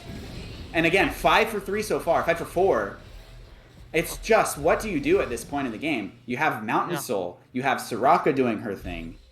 They're going to go and secure this free Baron while Set takes top lane. Like, there's nothing that this team can do. It's now almost 10,000 gold differential here. Yeah, I don't even know how Zuda can come back from this. You know, I really don't see a way. I mean, it has to be a gigantic throw. For sure, you know, like especially like with the itemization here, maybe you can go like a Serpent's Fang Shadow Flame kind of thing to burn out all those shields, and then you have the Grievous Wounds. But like as we've been seeing, those Grievous Wounds hasn't been really doing much because they've just been still out sustaining all of that. So it's gonna be really hard for Zuda just to get through all this tankiness here from Dark Knights. I would have liked to see. I mean, like Malphite's build is fine, obviously, but I think we could have seen like an earlier, I don't know, like a Zanya or something to maybe make sure Victor doesn't get melted as quickly as he was by Set, because that seemed to be a huge problem. I know he's not dealing any damage. He's really not like he's kind of been locked out of this game, the Victor at this point, but. I don't know if itemization could have done it. I'm literally grasping at straws, trying to find a way for Zuda to have played this differently or done something differently where, you know, they're having a shot here. But this draft is a hard one to execute, but when it's executed well, it results in an 11,000 gold lead at 30 minutes. So serious props to TDK here. This is a great performance out of them. For sure, and Ether Wisp with Victor, it looks like he's just still gonna go for like more damage, like Lich Bane or Cosmic Drive here. So you know, it's not gonna be those kind of burn down those tanks kind of thing. It's just gonna be pure damage, and I don't know if that's the right play here, especially with all the tanks. Oh, Boyle getting hit. He's a little bit overconfident. Thankfully, he's got 2 extra brain cells to save his life here. Yeah, Tom Ken's ultimate, very strong, getting people out of sticky situations. That's what you need him for. I'm glad they swapped that ability to be his ultimate. I think that makes a lot more sense. I mean, and it's impactful in the way it was supposed to be. Okay, here's a root, and the knockup on 2 as well. There's the dive happening. Already dead. Already dead. Router's going to try. J4 is going to try. Router's going to fall. J4 is going to fall. They got a Zanya out of Boyo. Congrats, I guess. I think that's going to be it. I mean, yeah, it's just so far gone. It was a good effort, but... It's just too far gone. This composition is... They knew what they were getting into. It really feels like they did. You know, they farmed up. They were trying to play for the win con, go for that scaling late game, but... They're diving easy. Oh, man. There's the ace. There's just nothing that they can do to this. They're just out-sustaining this, their burst, and I think Dark Knights will just take that game. What a game. TDK should feel great about the way they just played, especially, you know, with that emergency... substitution that they had to have. I mean, just... It was just disgusting. Seeing that huge sustain, huge tankiness. I don't even know how you can burn that. Like, I don't even know if you could, like, change the draft in any way or, like, do anything to, like, try and kill them, but, like... I mean, having an assassin, I think, would make a difference. I know that, you know, they have a lot of ability to protect everybody and keep them all healed up and stuff. But if you can burst that Soraka down, or if you can shut that Soraka out of lane, potentially earlier, like maybe I don't want to say a Zed or a Yasuo or whatever, but like something that can bully and something that can keep that Soraka, locked down would be, I think, the only real option that you have. Speaking of Soraka, though, we do have Boyo here. This mid lane Soraka, that was impressive. You guys seemed practiced on that. You seemed confident in that pick. You locked that in first, round in. So tell me, was this something you guys had practiced and prepped and were like, yeah, we're going to try to play Soraka mid if possible, right away? Or what was the team's, I guess, mental behind that? So we came in today, right? And we haven't actually practiced Soraka mid as a team yet.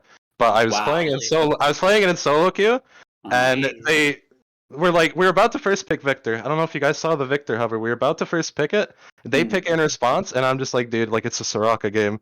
And my coach is like, what? You're actually like brain damaged. We're not picking Soraka. And I'm like, no, we gotta pick Soraka here.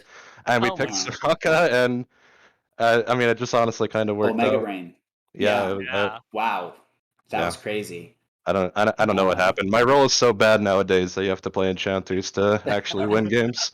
It's kind of sad. I feel bad for the mid laner. Like he actually played it good, but like I was just playing a better champion. So that's crazy. That is wild. Yeah, I am. Yeah. I'm not going to say I'm super thrilled to watch Soraka mid, but if there's a way that it happens that is exciting, this is absolutely the way that it's exciting. We saw 10% HP on like 4 or 5 members, at different points in time throughout that game, and you just heal them right up, no deaths. So it got as close as it could, and that was exciting within itself. So thank you for that. Of course. I pretty much figured out, like, I was kind of brainstorming late last night. I was thinking like what I was gonna pick for today, right? And Soraka came into my mind because I'm like my teammates are like such monkeys. Like they actually just run it down for fun. And I'm like, so what if I just like play a brain damaged like helmet champion and I just like make sure they can't die? And that's literally what happened in every fight. You saw my jungler just like whip everything. Yeah, they just like missed everything, but like they just ran at them. And I pressed W and I'm just like, guys, you can't die. I'm playing fucking Soraka mid. Like it's just there you go, dude. You can't lose. Like yeah. I mean, that was potent. That was very clearly like, you know what you're doing. So props, absolutely props. Is there anybody or anything you want to shout out before we head out? Let's see. I guess I gotta shout out my coach Ash for giving me the worst fucking draft I've ever played in my life. But we were better players in the end, so it actually worked out. So thanks, Ash. There you go. Much love. I got one question for you because it's tradition here. What's your favorite color, Ben? Wait, what's my favorite? What? What's your favorite color, dude? Like a dark blue. Dark blue. Okay. Yeah, I love dark blue, man. Iron Mac will definitely love the blue pick, so for sure. Yeah. I'll lock in Blution for you next game. Don't worry. There we go. We're gonna hold you to that. All right, heard. Making sure of it. All right, thanks, Boyo. All right, of course. Later, chaps. Cool. That was Boyo. That was the Soraka. A lot more toxic than, I guess Soraka players are pretty toxic, but a lot more toxic than the wholesome, enchanter healer play style that champion likes to. But wow, what a performance! And had not practiced it with the team, and was like, how can I play around my stupid teammates? Like that's the reason for the pick. That blows my mind. That's hilarious. True, Soraka, very enchanters just like to save their team from sticky situations. That Tom Kench was ulting out of that Senna and that Soraka a lot. So I guess good decisions by that team there to play like that. Yeah. Well, with that, we are going to head to a quick break. Don't go anywhere. Next, we have Astral Devourers versus Resurrection Gaming coming at you here in just a few seconds. So don't go anywhere.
Aim the cut just like a razor. Murked up in this world, my blazer. I got all the boys on me.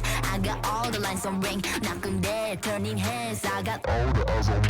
Baby face, 걸어 들어와. 유행 선두자. 원하지만 못하잖아. 애가 타잖아. You like whoa, 달리 유도 gold. 난 알지, I know. 준비해, cause I like the ball. 멈추지 않아. 말할래, 그게 like a bag. 그거 말고 bye. 믿어봐, 그만큼 크게. 어깨 펴고 high. 100% 덤비지 못해. 죽여주잖아. 나는 boss. 간지 with the sauce. 원하면 줄게. I'm doing damage when just how I planned it. I do what I want when I say. 모든 날 따라해. 난 끝내주잖아. To live on the edge of insane. Coming at you like real, real wild. Here to light it up, set the world on fire. Gonna break rules and hearts and tools, cause that's what the baddest do. I never going back, nah, nah, that. Diamonds on drip, cause I came to make a splash. Gonna break rules and hearts and tools, cause that's what the baddest do. It's crazy. Sorry for the bad news, sorry I'm so bad. Only took a minute for me to get what you had. Sorry for the bad news, no it makes you sad. There for a minute, baby, you should pack your bags. Way that I look should be breaking the law. If I don't got it, I take what I want. My circle small like a round of applause. You know that I love the sound of applause. You know I mean everything that I say. When you see me coming, get out of the way. Back in the sleigh, back and I'm better and ready to stay. I'm doing damage when just how I planned it. I do what I want when I say. 모든 날 따라해. 난 끝내주잖아. To live on the edge of insane. It's crazy. Sorry, not sorry for being the best. 언제든지 내가 좀 해. Look at the gold, all on my chest. Look at the gold, call it a flex. Everybody, panic. Hold on. I'm about to say something really cool. 3, 41, 9, and lift off! No one dies screaming without me. I feel like I forgot to shoot something. You're starting to bore me. She's such a loser, always ready to cry. Da-da-da-da. Ah, come on. What's the worst that could happen?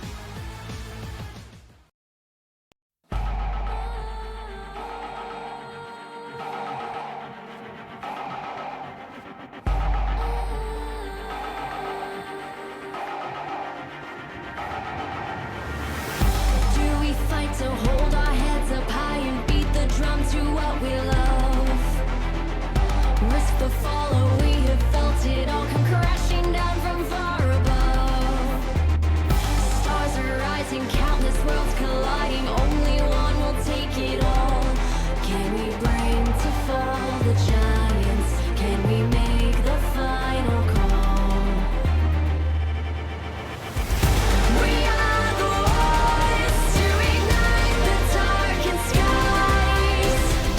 The champions of a world that we defy.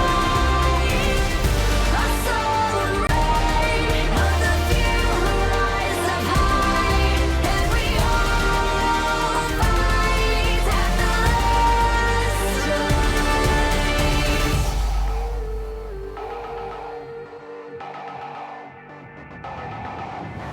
Hearing voices from afar.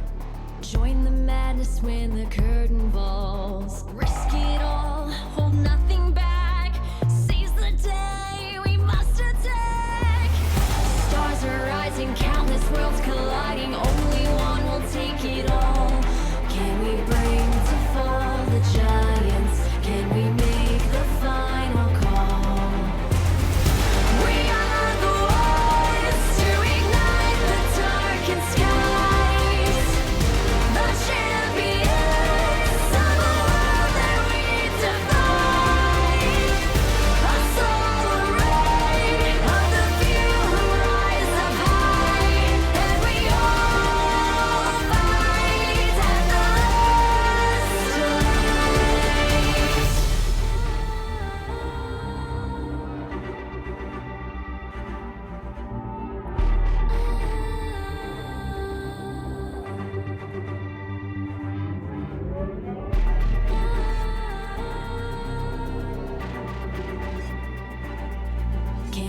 bring to fall the giants?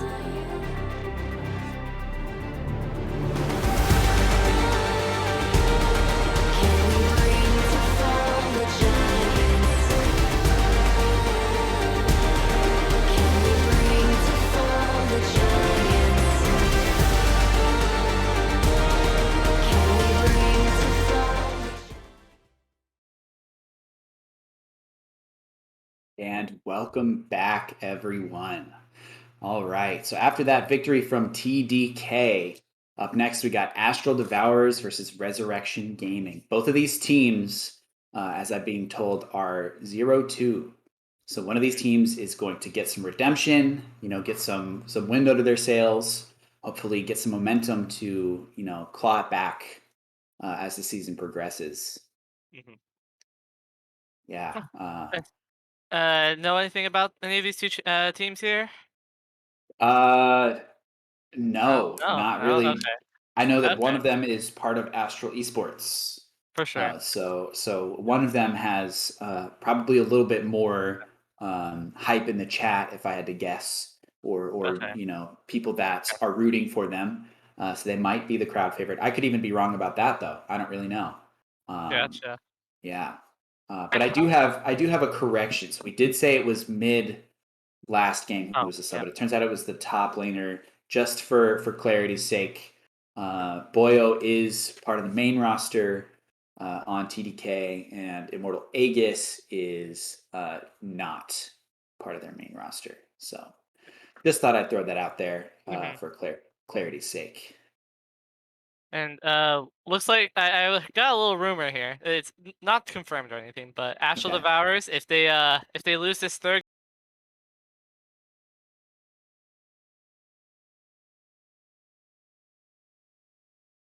Okay, so a I'm gonna lot of throw that out there. pressure, on Yeah, Astral Devourers here, yeah, for potentially. sure.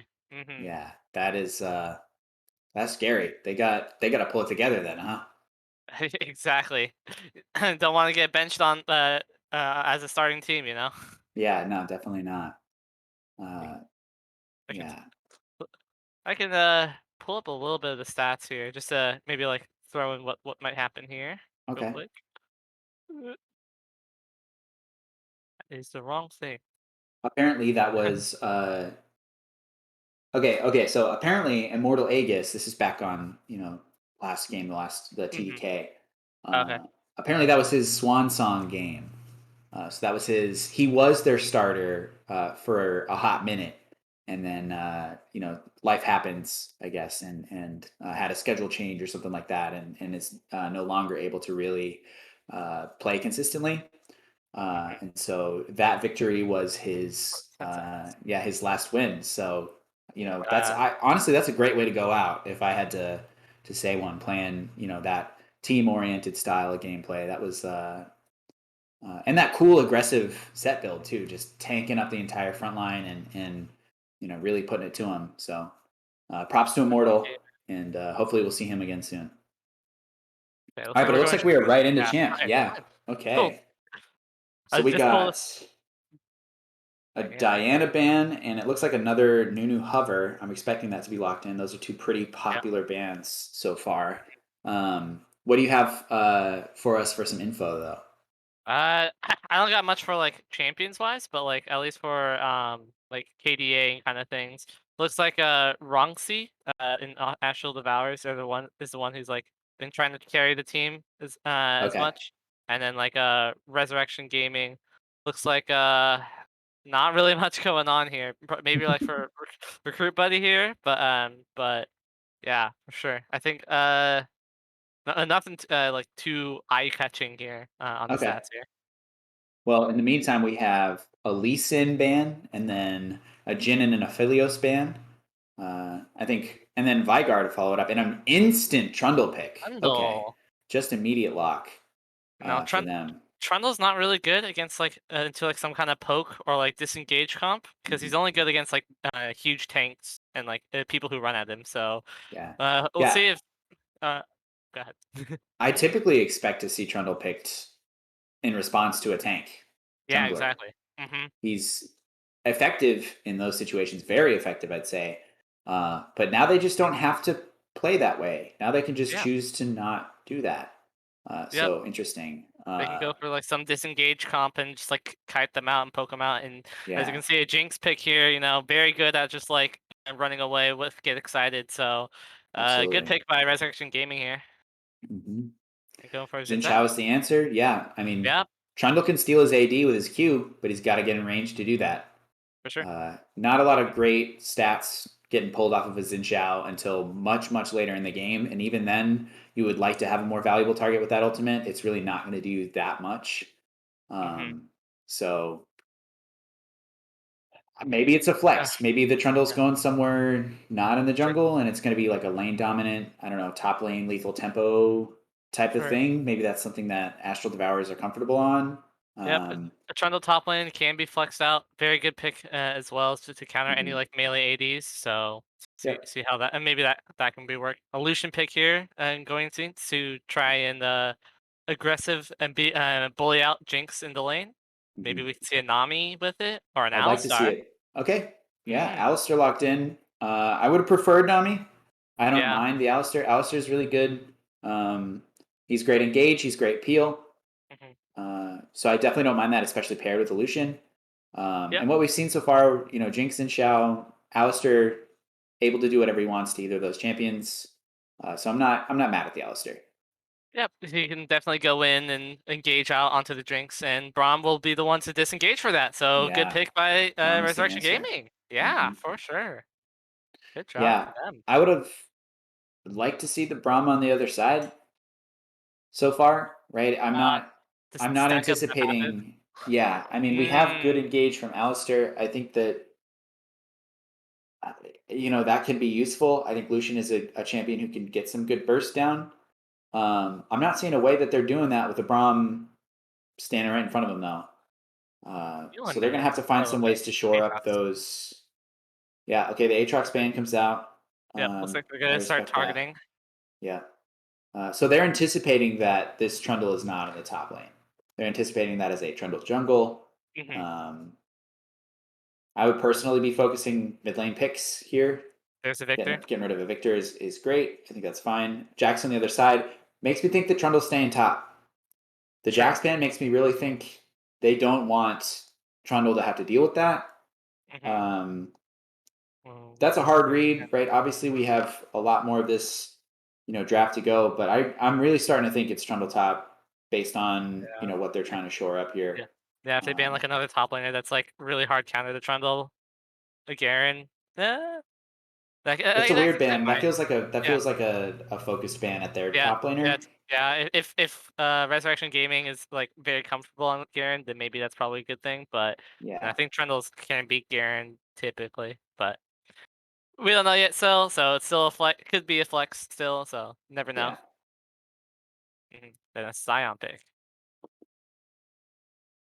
Sion is really dangerously, dastrously bad into Trundle. Trundle can stop Sion's ultimate with his pillar and then steal all of his tankiness, steal all of his stats. That's really, really bad draft if that's a Trundle top. Yep. If you want, if they were gonna go Trundle top now's the time to do it. You know. Yeah. So. That seems like an oversight a little bit. I feel like that's a pretty big mistake out of Resurrection. Sure. Maybe they don't care. Yeah, there's the Jarvan. It's the Trundle top. Wow. It's the Trundle top. That there is it is. Yep, a really, really bad lane for Sion. He's going to take over this game. Yeah. They're going to have to make it up with a mid counter. They're going to go for a Syndra pick. Somehow, maybe you can go for an assassin here and try and counter that and win that lane way. But I don't even know how. I don't even know like their mid laner picks. So hopefully they can go for something like that. But they need AP. They really need AP very, very bad. You have three very, very tanky members. Vel'Koz. Vel'Koz. That's going to neutralize it. Yeah. Orianna. I don't hate Orianna either. Orianna's better, for sure. Yeah. It's a very, very hard front to back out of Resurrection Gaming. I don't hate it. I think that there's a lot of great opportunities here. They are going to need to throw a lifeline to Sion in the top lane because if this Trundle knows what he's doing, this is going to be dangerous. This is going to be bad. I think if I mean they have really great synergy here for Resurrection. You know, you got Oriana Ball to Xin Zhao or Scion ulti, but Yeah. the Trundle's pillar will stop the Scion. Um, Syndra can like stun out the Xin Zhao. It's gonna Mhm. be really and like Alistar can just straight up just knock away the ball, or whoever had the ball. And so, Yeah. ooh, I don't even know who the favorite here. Yeah. Well, I'm gonna make a prediction and say Astral should win off of this draft. I Yeah. think they have a ton of really, really great ways to lock people down. Um, they can kill Scion over and over and over again. And Scion is a champion who doesn't really mind that. Yeah. But into a Trundle, if Trundle's the one who's getting to kill him over and over again, Scion doesn't get to do his job. That becomes really, really dangerous for them. But looking at like a 5v5 scenario or a 4v4, if the Dang. split pushers are doing their job, Yeah. tons of lockdown, tons of burst, tons of peel. It's versatile. Lucian and Syndra can protect themselves, peel each other. And then J4 and Alistair are just some two giant meatballs that can go wherever they want.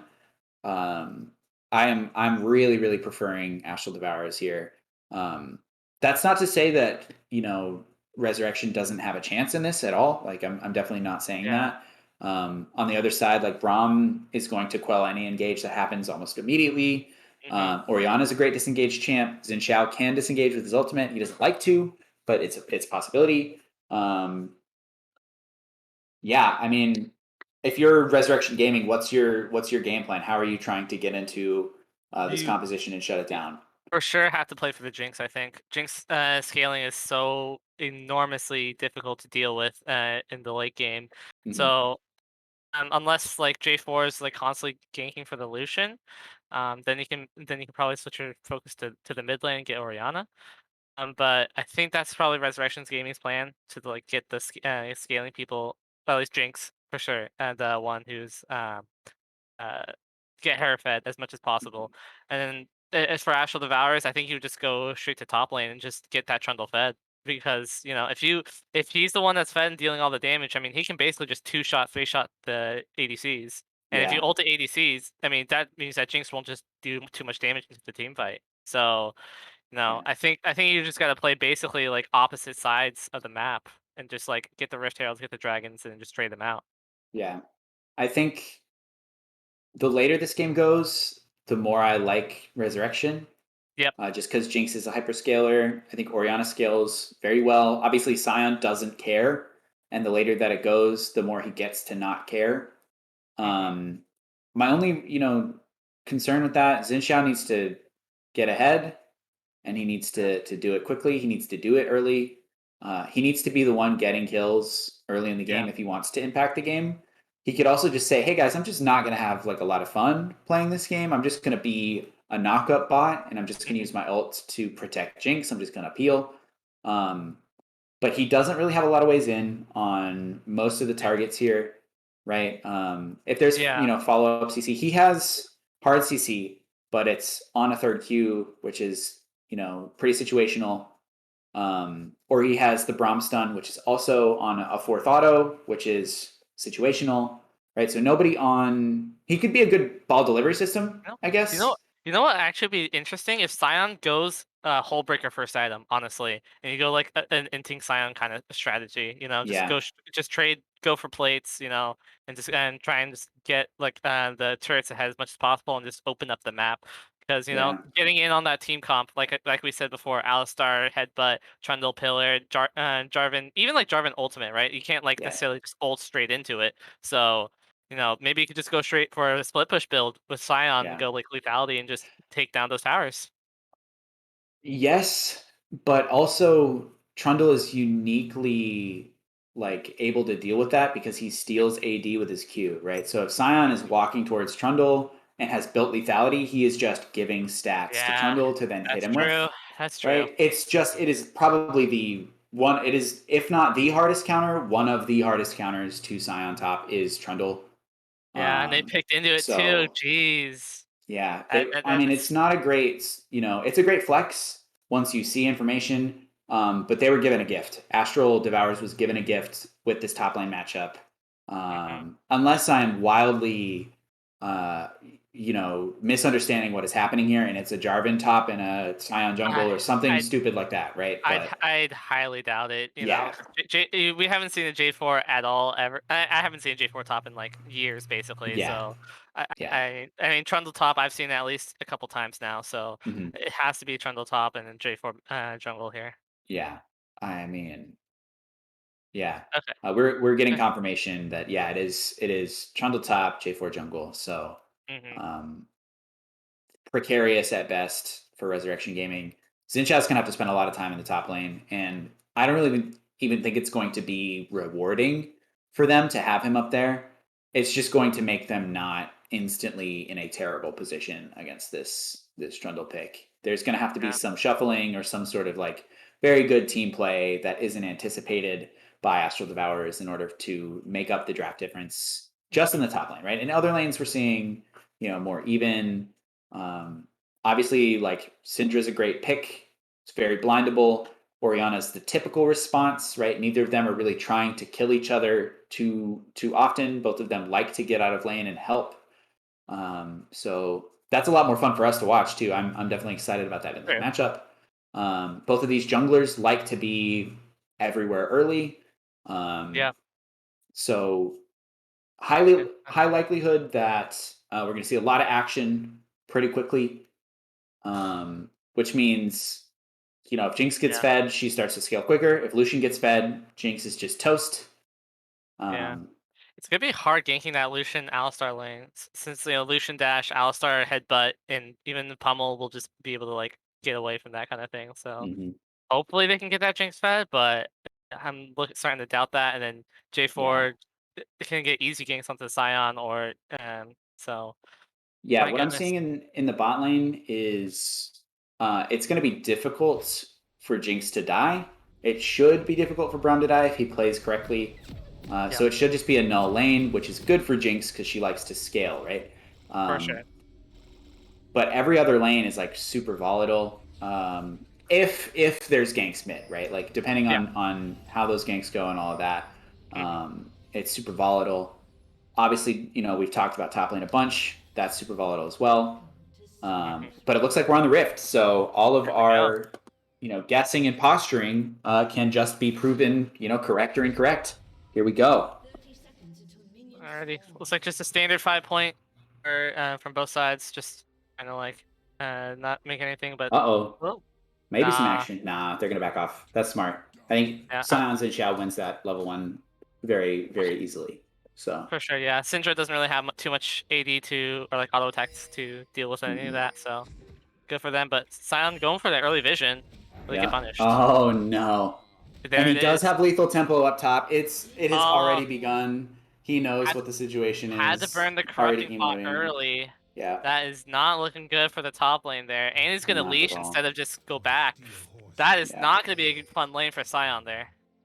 Yeah, I mean, I get building the refillable pot, right? That makes a lot of sense to take corrupting and just try to sustain it out, try to stem the bleeding from minute 1, right? But then to get hit and have to burn one of those, it's pretty rough. Yeah, maybe you want to go for like a Doran shield first back just so you can keep sustaining, but like that's gonna be still so rough for him, even with like all that AD. Yeah. Yeah, he should be recalling as soon as that pot is done burning down. Yeah. Because there's just no point in staying in that lane and watching your opponent farm, Yeah, Xin Zhao is not too bad until like soloing buffs, so it's not too bad for him just like not leash him at all. That's true as well. Yeah, Xin Zhao is one of the healthier clears. He doesn't have a terrible time. He does if he takes Raptors at level 2. I don't know if I'm the biggest fan of that, but that's okay. He's past it already. He is still relatively healthy. Yeah, he'll be fine.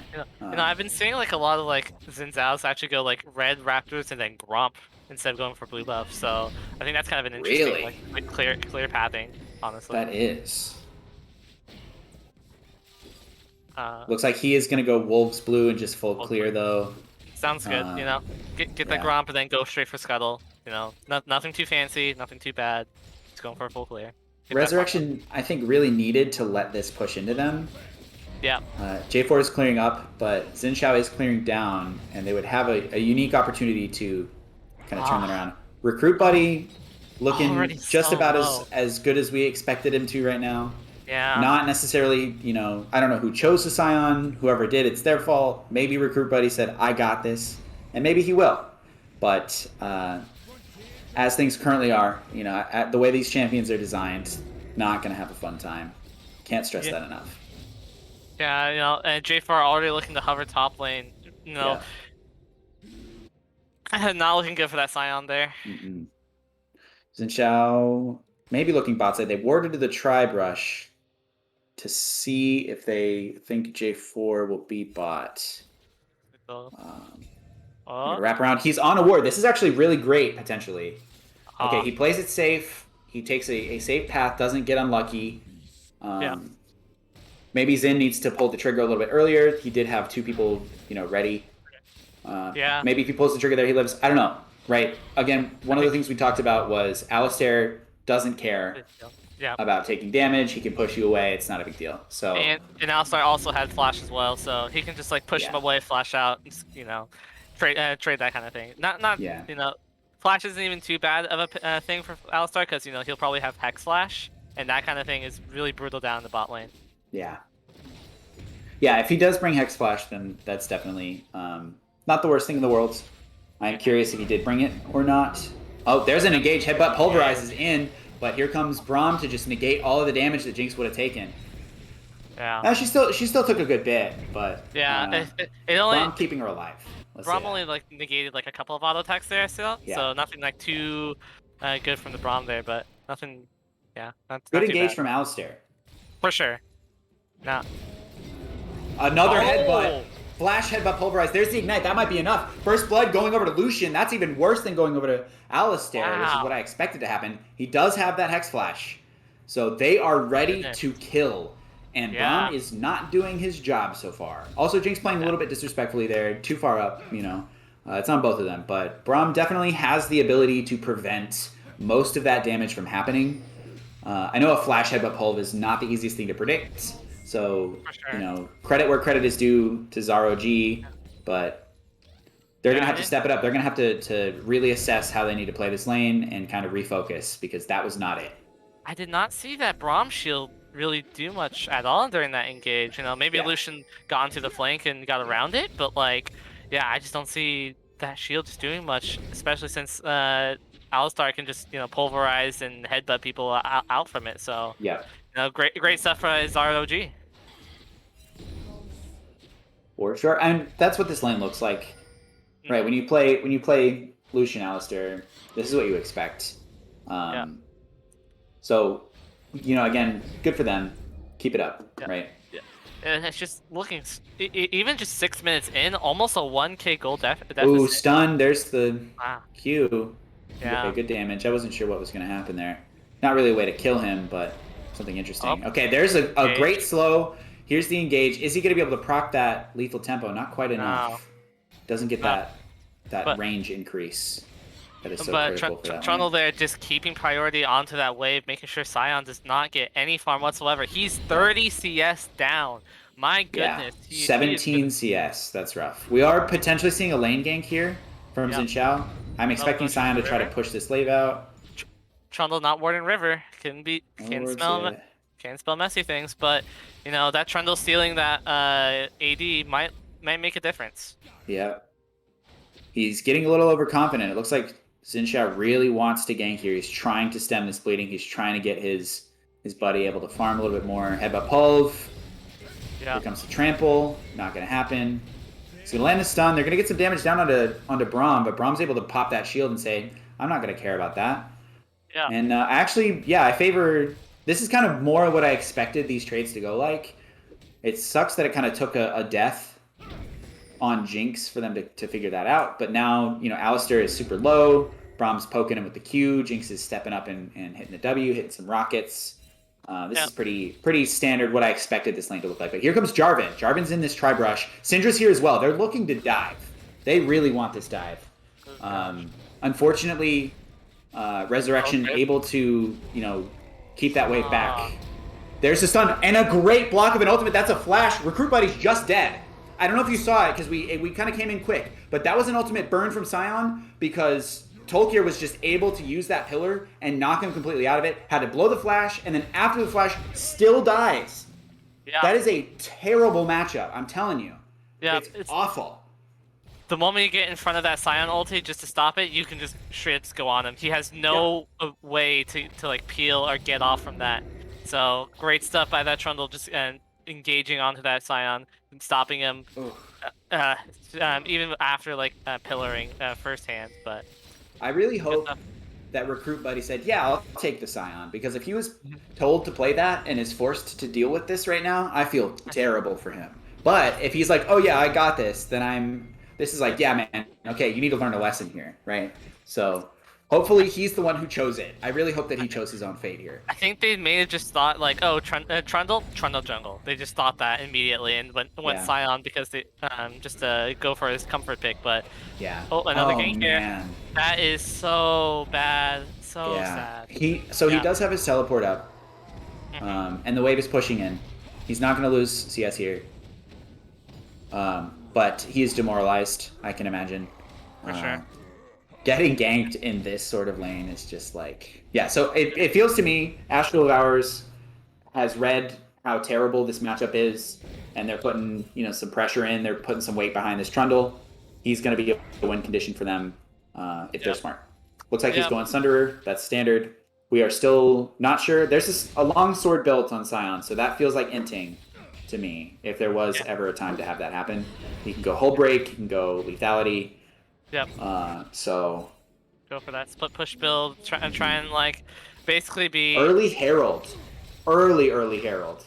8 minutes. That 9-minute Herald's almost 10-minute Herald, right where you want to be with that. That's almost guaranteed going top lane.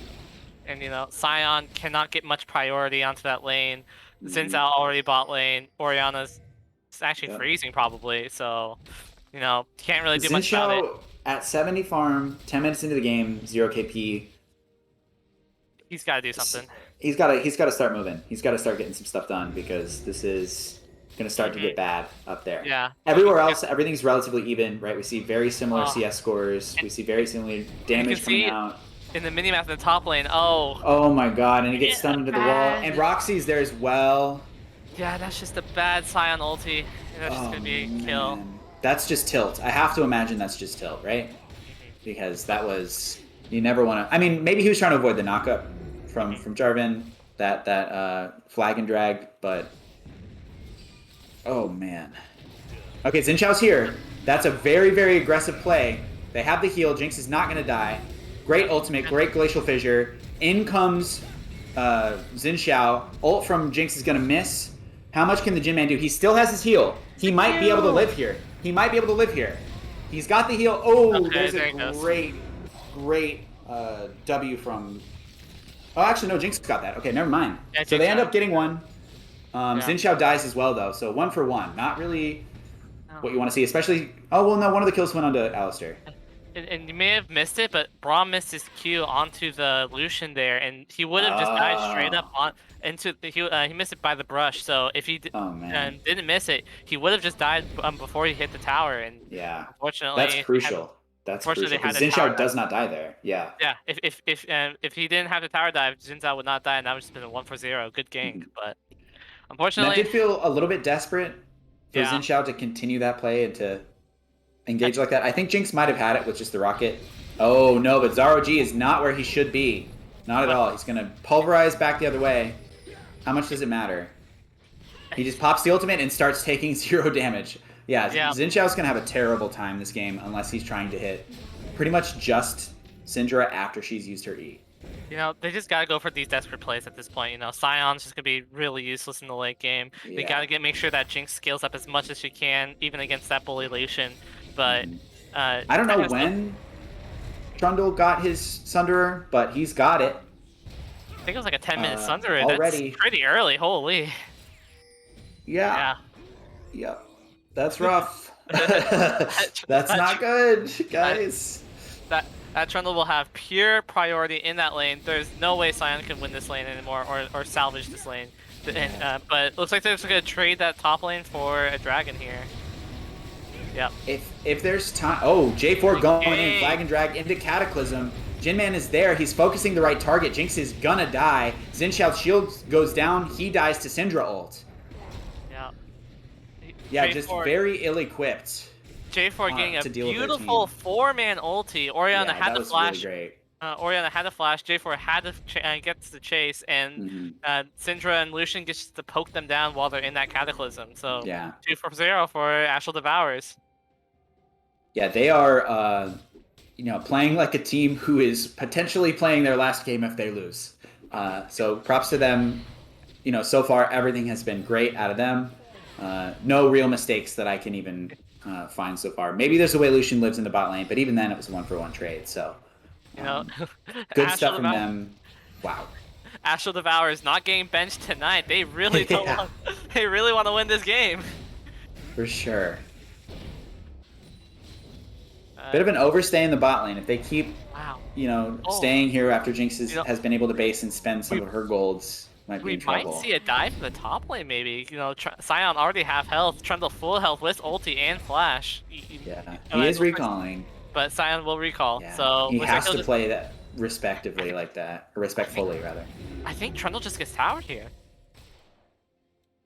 He's gonna get close. If not, yeah, he's gonna get very close. We'll see. Yep, Yeah, there it is. Good call. Wow, so much AD. Because I think he steals turret AD, and that's disgusting. So, great job, with Sheen build as well. So can destroy towers instantly. Oh Catch no! out. They are so heads up right now. This is Yep. impressive. The Cataclysm comes down. Oriana's just dead as well. There's nothing to do there. Scion coming in. He's trying. He is trying his best. He's gonna. Oh, he just barely doesn't get a beast Batman. Close. And there's the My stun. There's the ultimate. Syndra says, "Hey, let me kill this guy too. This seems fun. Let me get in on this action." Resurrection Gaming gotta go for desperate plays at this point. If they just keep going the way they are, Astral Devourers will snowball. So Guys, this is a 7,000 gold lead at 15 minutes. That means that their gold differential at this point is like 500 gold a minute, almost. Actually, A little bit more than that now. They are getting 500 gold more than the entirety of the enemy team. Trundle per is minute. almost 3,000 gold ahead of Scion right now. That's just how do you even deal with that? Disgusting lead by this Trundle here. Great job for flexing this pick here for either top or jungle, and Scion just Resurrection Gaming just missing out on that pick or on that flex. It's just I don't think that teams are going to fall for this again, but good on them for getting them to fall for it this time. I feel like after this game, if people are paying attention to their opponents, they're like, okay, Tolkien loves this, and he's going to pick it. You just gotta make sure, like, you just gotta see, like, which champions can go which lane, and then you can't make a final decision until until they pick their, like, final team comp, so. Yeah. Up, stun there. Ooh, Shield- luckily Grom- with Grom the shield. E. Yeah.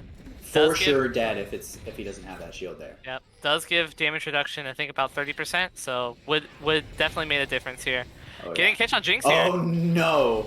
Jinx might just be dead anyways, and she is. It doesn't even need an ultimate. Burns, that's through a heal without ult. That's how fed. Syndra didn't even have to flash there. Would have gotten the airy kill, but, gotta secure it just because. Yeah. And I mean, and it's not like Rift- she's not in threat of actually dying, probably. Nope, and just another Rift Herald. They're gonna snowball this lead. They're gonna try and take a tower, open up the map, and just take the game here. I was trying to. This has been very heavily one-sided. Like I know I was talking a lot about this top lane matchup and how much I thought it was going to affect everything. Every lane has been doing well. There's the pillar, there's the flash. Tolkien says, you know what? I'll have pity on you this time. You can run away. You can run with your tail between your legs and your flash gone. He could have ulted, steal that movement speed and AD and kill him, but no. He just said, I'm going to save it for a different fight. My goodness. Trundle's just trying to, is like dominating this lane for sure. Ugh. I talked about trying to see if. Ooh, Zara G. that ulti. Might live. That's a lot of damage reduction.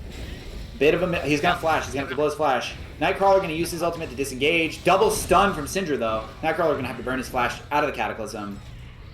TP for Scion. TP from There. Scion. It'll be a 5v5 here if they're looking to fight for Dragon. Trundle's here. Great damage onto Nightcrawler. He's got no way in now. Yeah. Tokyo says, hey, recruit buddy. Where you going, bud? There it is. Oh, man. Bit of a misplay from Alistair in the middle of that fight. If he waits to get stunned, he can get out of that stun by activating his ultimate. Not that that really particularly matters, because look at what we're witnessing in the mid lane. It does not matter. Luden's burst, disgusting. Getting an ultimate to destruction by this Syndra here. Yeah. No. You know, I talked about how this Jinx is going to scale and hopefully was going to kill this team here, but... excuse me. But looks like it's just Jinx is just not getting her scaling down at all whatsoever. No. She doesn't have time. She's got nowhere to farm. She has... Like, nowhere on this map is safe right now. They don't have a mid-tier 1, right? They don't have any tier 1s. So red side jungle is really Astral Devourers as much as they want it to be. You know, as much as they decide to, you know, push this advantage and go invade and stuff. Resurrection has to let it happen. Oh no, he doesn't know that nobody's there. You know. You know, they did have a ward in the in the top try, or like above the turret try, and the river brush, but you know, he don't really got much after that, so he just ults out just to guarantee his safety. Yeah. I guess that's smart. You know, that makes sense to me, but doesn't it feel bad? I mean. Now, Astral Devourers, they have to keep up this tempo though. If they don't, I know it's really hard to throw this lead at this point, but almost 10,000 at 20 minutes, yeah. Yeah, if they have to keep up this tempo, or else they're not gonna lead. A flash. Wow. Instead of a W into a minion, and instead of using the E, he burns the flash. Yeah. Maybe he doesn't have his W or his E up for some unknown reason, but. A flash out of Jinx. Actually, okay, yeah, a flash in response. Wow, lots of flashes being burned. Glacial Fissure going to be burned as well. Tolkien says, I don't care about minions. Get away from me. There's the Rift Herald mid. Yeah, but not a lot of resources actually to follow up on this Rift Herald. And that's okay. Yeah, it looks like it's not even going to get the tower. It's no, so they haven't close, even gotten like it 1 yet. HP. Yeah. Oh, they'll get it on. For it? Yeah, there it goes. Okay. Wow. But not a lot of resources to follow up from Alistair or Lucian here. They're going to have to kind of rely on J4 for a little bit because they burned a lot of their resources just trying to get that Herald to crash into the tower. J4 looking to go in. He's got the Cataclysm ready. Tolkien waiting in the bush says, I don't care how much more HP you have. I'm going to take it. Oh my God. Yeah, they had just a perfect, chomping away. They had a perfect 1-3-1 setup, you know, Rift heralding mid, Syndra pushing top, Trundle destroying that Scion in the bot lane. They're just pushing this lead and trying to get as much towers as possible here. And I mean, what do you do in this position if you're Resurrection Gaming? I don't see any method that they can consistently pull off that gets them ahead. At this point, you got to start funneling the gold to Jinx, you know? Zinzao's basically got to forfeit all his jungle to Jinx. I think that's the only way that Resurrection can come back from this. But even then, I don't even know if that'll be enough damage for Jinx to just destroy this team because, you know, Syndra burst, Trundle stealing AD, Lucian burst. It's going to be really hard, even with, like, a Braum to try and protect you. And this Braum hasn't really been doing a good job for protecting him, that Jinx anyway, so... She is the only lane that is ahead in farm.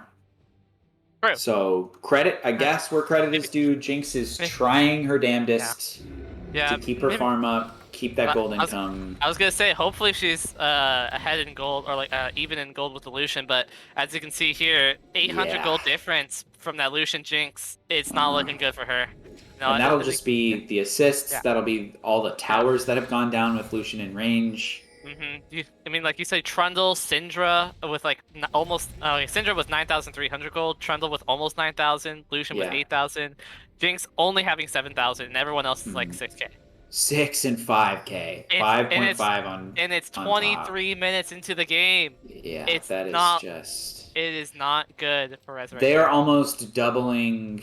Some of these lanes are almost doubling the amount of gold that they've gained over their Pretty much opponents. at this point, it's my goodness. just, yeah. I mean, again, like we were saying earlier, it's about 500 gold per minute that they are gaining more than their opponents. That is not standard, is what I'll say. That's not, usually the case. Wow, there's been a dragon take There's 3. off of spawn every single time it's been up. There are 4 dragons gone.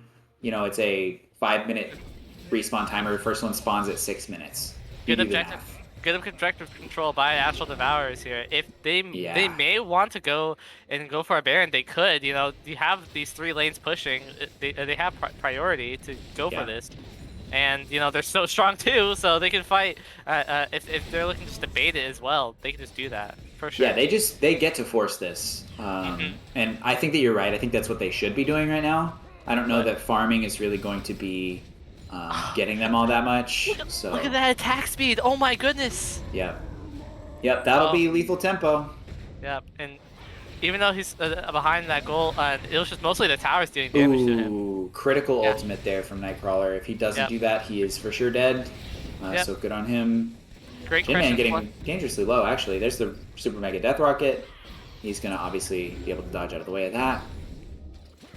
It's a great Crescent Slash there, but now if he goes in for any team fight for the next 60 seconds, he's not going to have that immunity up. So maybe a great bait for trading ultimates here by Astral Devourers and Resurrection, but it looks like they're just going to go for the Baron? Maybe? Hopefully they do. I think this is a good play by them.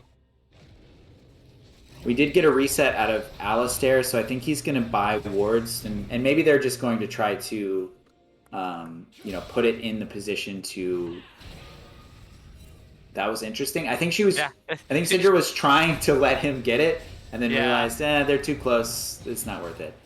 They are going to start the Baron. They're starting it. They don't have vision control. No vision really set up. This is ambitious, but for a team with 10,000 gold up, I get it. They actually fall off of it. No, they back up. Looks like they're.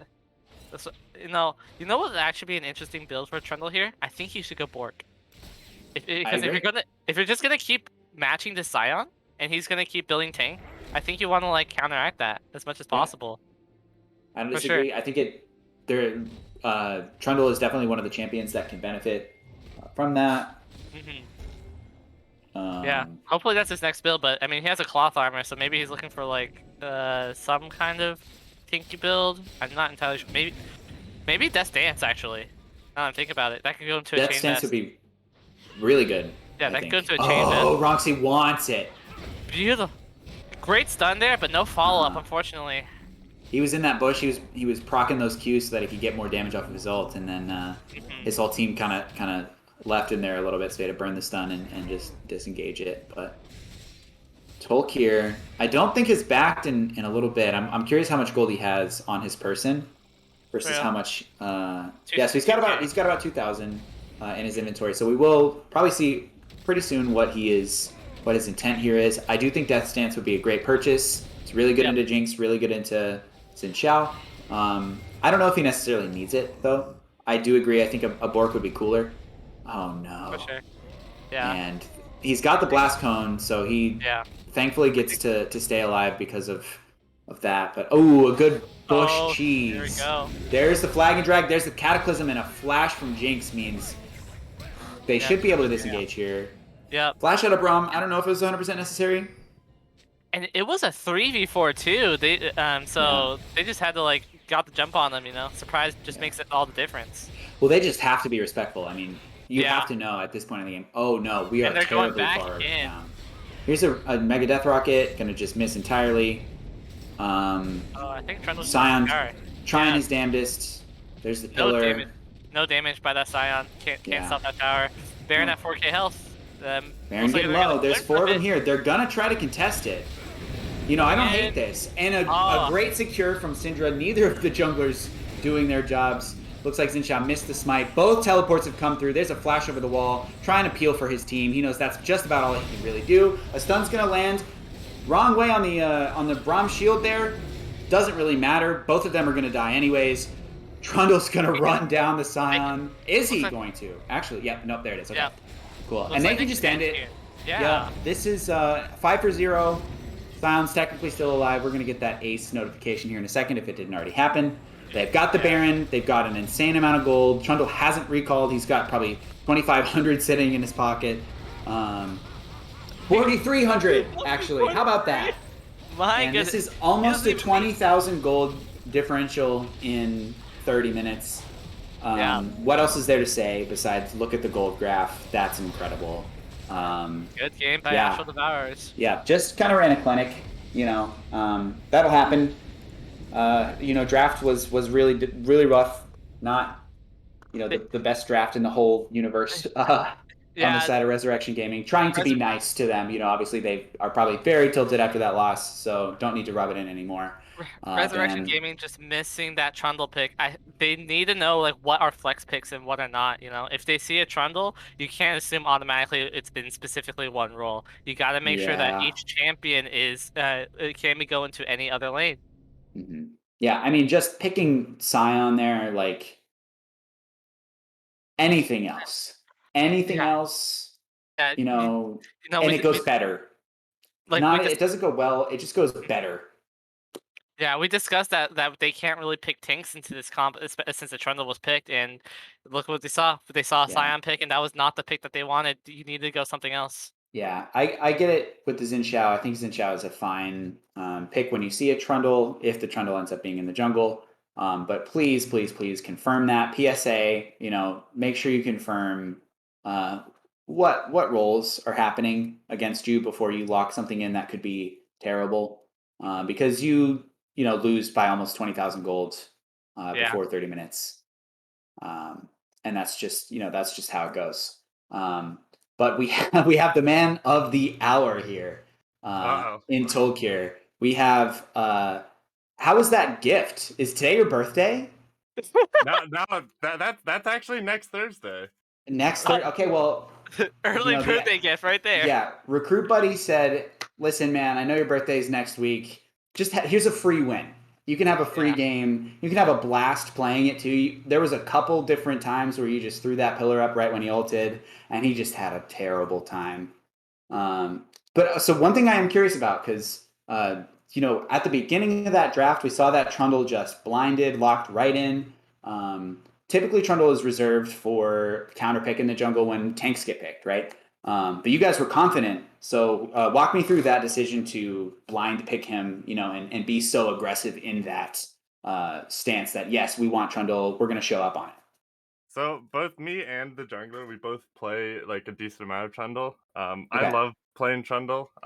There's a pretty meme build that I like to run, but I asked my team if I could run it, and they're like, no, play seriously. You're not allowed to play this full crit Trundle build. I was like, full okay, crit. Okay. Nice. Honestly, I think with the results of that game, you probably could have gotten away with it. Oh, yeah, I could have gotten away with it, but it was just LDR against that Scion would definitely be really good against that, for sure. Oh, yeah. Yeah. Wow. I usually end up going Nabori Quick Blades on Trundle. You get those 2 W pools out at the same time. Oh, infinite chomps. My goodness. Wow. Yeah. That's crazy. That. That's a tech. You have some technology that you're telling us about right now. That's cool. Originally, was Trundle just a flex pick, or did you know that you're going to go top with it? It was a flex pick. We were assuming I was going to go top with it. But it was 100% a flex pick of hey, why don't we wait till the last 2 picks to pick our jungler so that they don't know whether it's for jungler or top, and hopefully they pick it before we have to pick our jungler. And then they lock in Scion, and you say, "Oh, okay, sure, guys, yeah." Yeah, I'll take the free win. Yeah, it's I'll take the free lane. It just is what it is. Yeah. Well, you absolutely just ran through him. That was a clinic. Yeah, at one point in the towards the end of the game, I needed to back, but I just didn't really have, we checked. You had 4,000 gold at the end of that game in your pocket. You had 4,000 gold. my team was going Baron. I was just holding Scion in place, and like maybe if like Scion went to TP, I'd just pillar him. So I didn't really want to back. And then I pushed into the jungle because like, oh, they might need my help. So then I TP'd, and then we just won the game. So I didn't actually get to spend any of my hard-earned gold. Yeah. Incredible. Wow. Yeah, that was what else is there to say? We were tracking the gold. You guys were ahead of them pretty consistently throughout the entire game. You guys were getting 500 gold a minute more than they were. Yeah. Almost the entire game. And that's kind of absurd. That gold differential is pretty crazy. It was like almost 20,000 gold at 30 minutes. That is it was like bonkers. 18K. It was nuts. Yeah, so, and if you looked at top lane, like that Scion wasn't really allowed to step up anywhere. Like I've at one point I think he was at 17 and I was sitting there at like 58 or 60. Yeah, we saw that. He wasn't able to touch the minions, so yeah, that was very well played. Very well played. Great job, you guys. So last question real quick, at least from me. Is there anybody or anything you want to shout out? Obviously shout out Scion, thanks for the free win, right? But outside of that. I'd like to probably shout out our mid laner. I both love him and hate him because mid lane's my main role, but he does a fantastic job in the mid lane. We're glad that he was able to come on board, and he's been pulling his weight very well. So much more wholesome than our last shout out, who was flaming his teammates. So props to you. For sure. One last question for me, because it's tradition here at Astral here. What is your favorite color, good sir? What is my favorite color? It has to be orange. Orange. All right. An unusual color, for sure. I'm a redhead by heart, so there you go. Sort of comes with the turf. Yeah. Gotcha. Well played, Tolkir, and thanks for stopping by. Yeah, thank you for having me. Absolutely. Yeah. All right, guys. Well, after that, decimation, I think that's going to do it for us here. Any closing remarks, Chalfus? Anything? I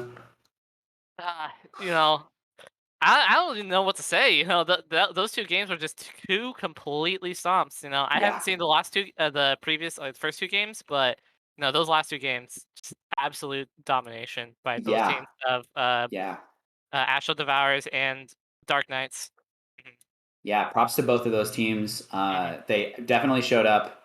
I know Dark Knights was struggling. Obviously, Astral Gaming being 0-2, or Devourers rather, Astral Devourers being 0-2, not the best. Hopefully, they've made a good argument for why they deserve to stick around and why they deserve to be doing what they're doing. Because if it were up to me, that's all I needed to see. That was great. So keep that up, guys. I think that's going to do it for us here on the caster booth. Yeah, so alrighty. And we are getting one more message here. Okay, so quick shout out to our sponsors. We got Gamercraft and Pro Comps. Next game's tomorrow, starting at 8 p.m. EST, and that's going to be for the Paladins Gold League. And other than that, anything else from you, Chalfus? That'll be it for me.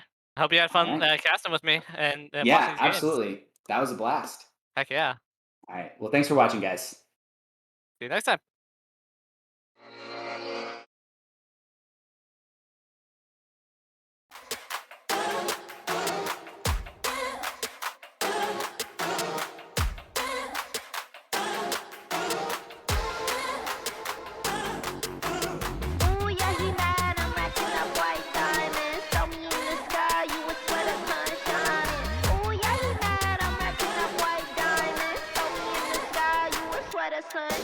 In this gothic underground city, we all sin. If I bring a couple rounds with me, then we all win. I came back and brought the crown with me. The kings can't break your nexus and your neck, cause everybody's on your head.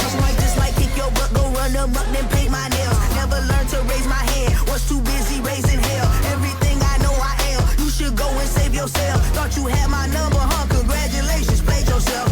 Underground utopia, dynasties and dystopia. Fear is never an option, so giants not a real phobia. I'm beating the odds, rising defeated the gods. Switch up the mind. Nothing but champions coming. I rolled in on one of those squad. Hold still while I back that. Talk back till I snap back. This ain't brown, this that dark black. This that pitch black, jet black. Snap your ex, watch me give them flashbacks. Pressure's rising fast as lightning, they can't stop it now. If you ain't talking realness, then just change the topic now. They laughing at the top like they can't see the bottom. And they thought I needed help, but I got hit without them. I am sharper than a pack of 100 razor blades. When the smoke clears out of here, but they name go fade. I'ma be here doing it my way. They said I should change it up, but what did I say? Ooh, yeah, he mad. I'm racking up white diamonds. Throw me in the sky, you a sweater, sun shining. Ooh, yeah, he mad. I'm racking up white diamonds. Throw me in the sky, you a sweater, sun shining. Hold still while I back that. Talk back till I snap back. This ain't brown, this that dark black. This that pitch black, jet black. Snap your ex, watch me give them flashbacks. I get that magic all on me, I feel like I'm Tracy McGrady. Enemy circle around me 360, I count them with 8. I've been equipped with the spirit beside me since I was a baby. Just getting chaotic, I made me a product for causing the chaos. Right, you what they ready? This gothic underground city, we all sin. If I bring a couple rounds with me, then we all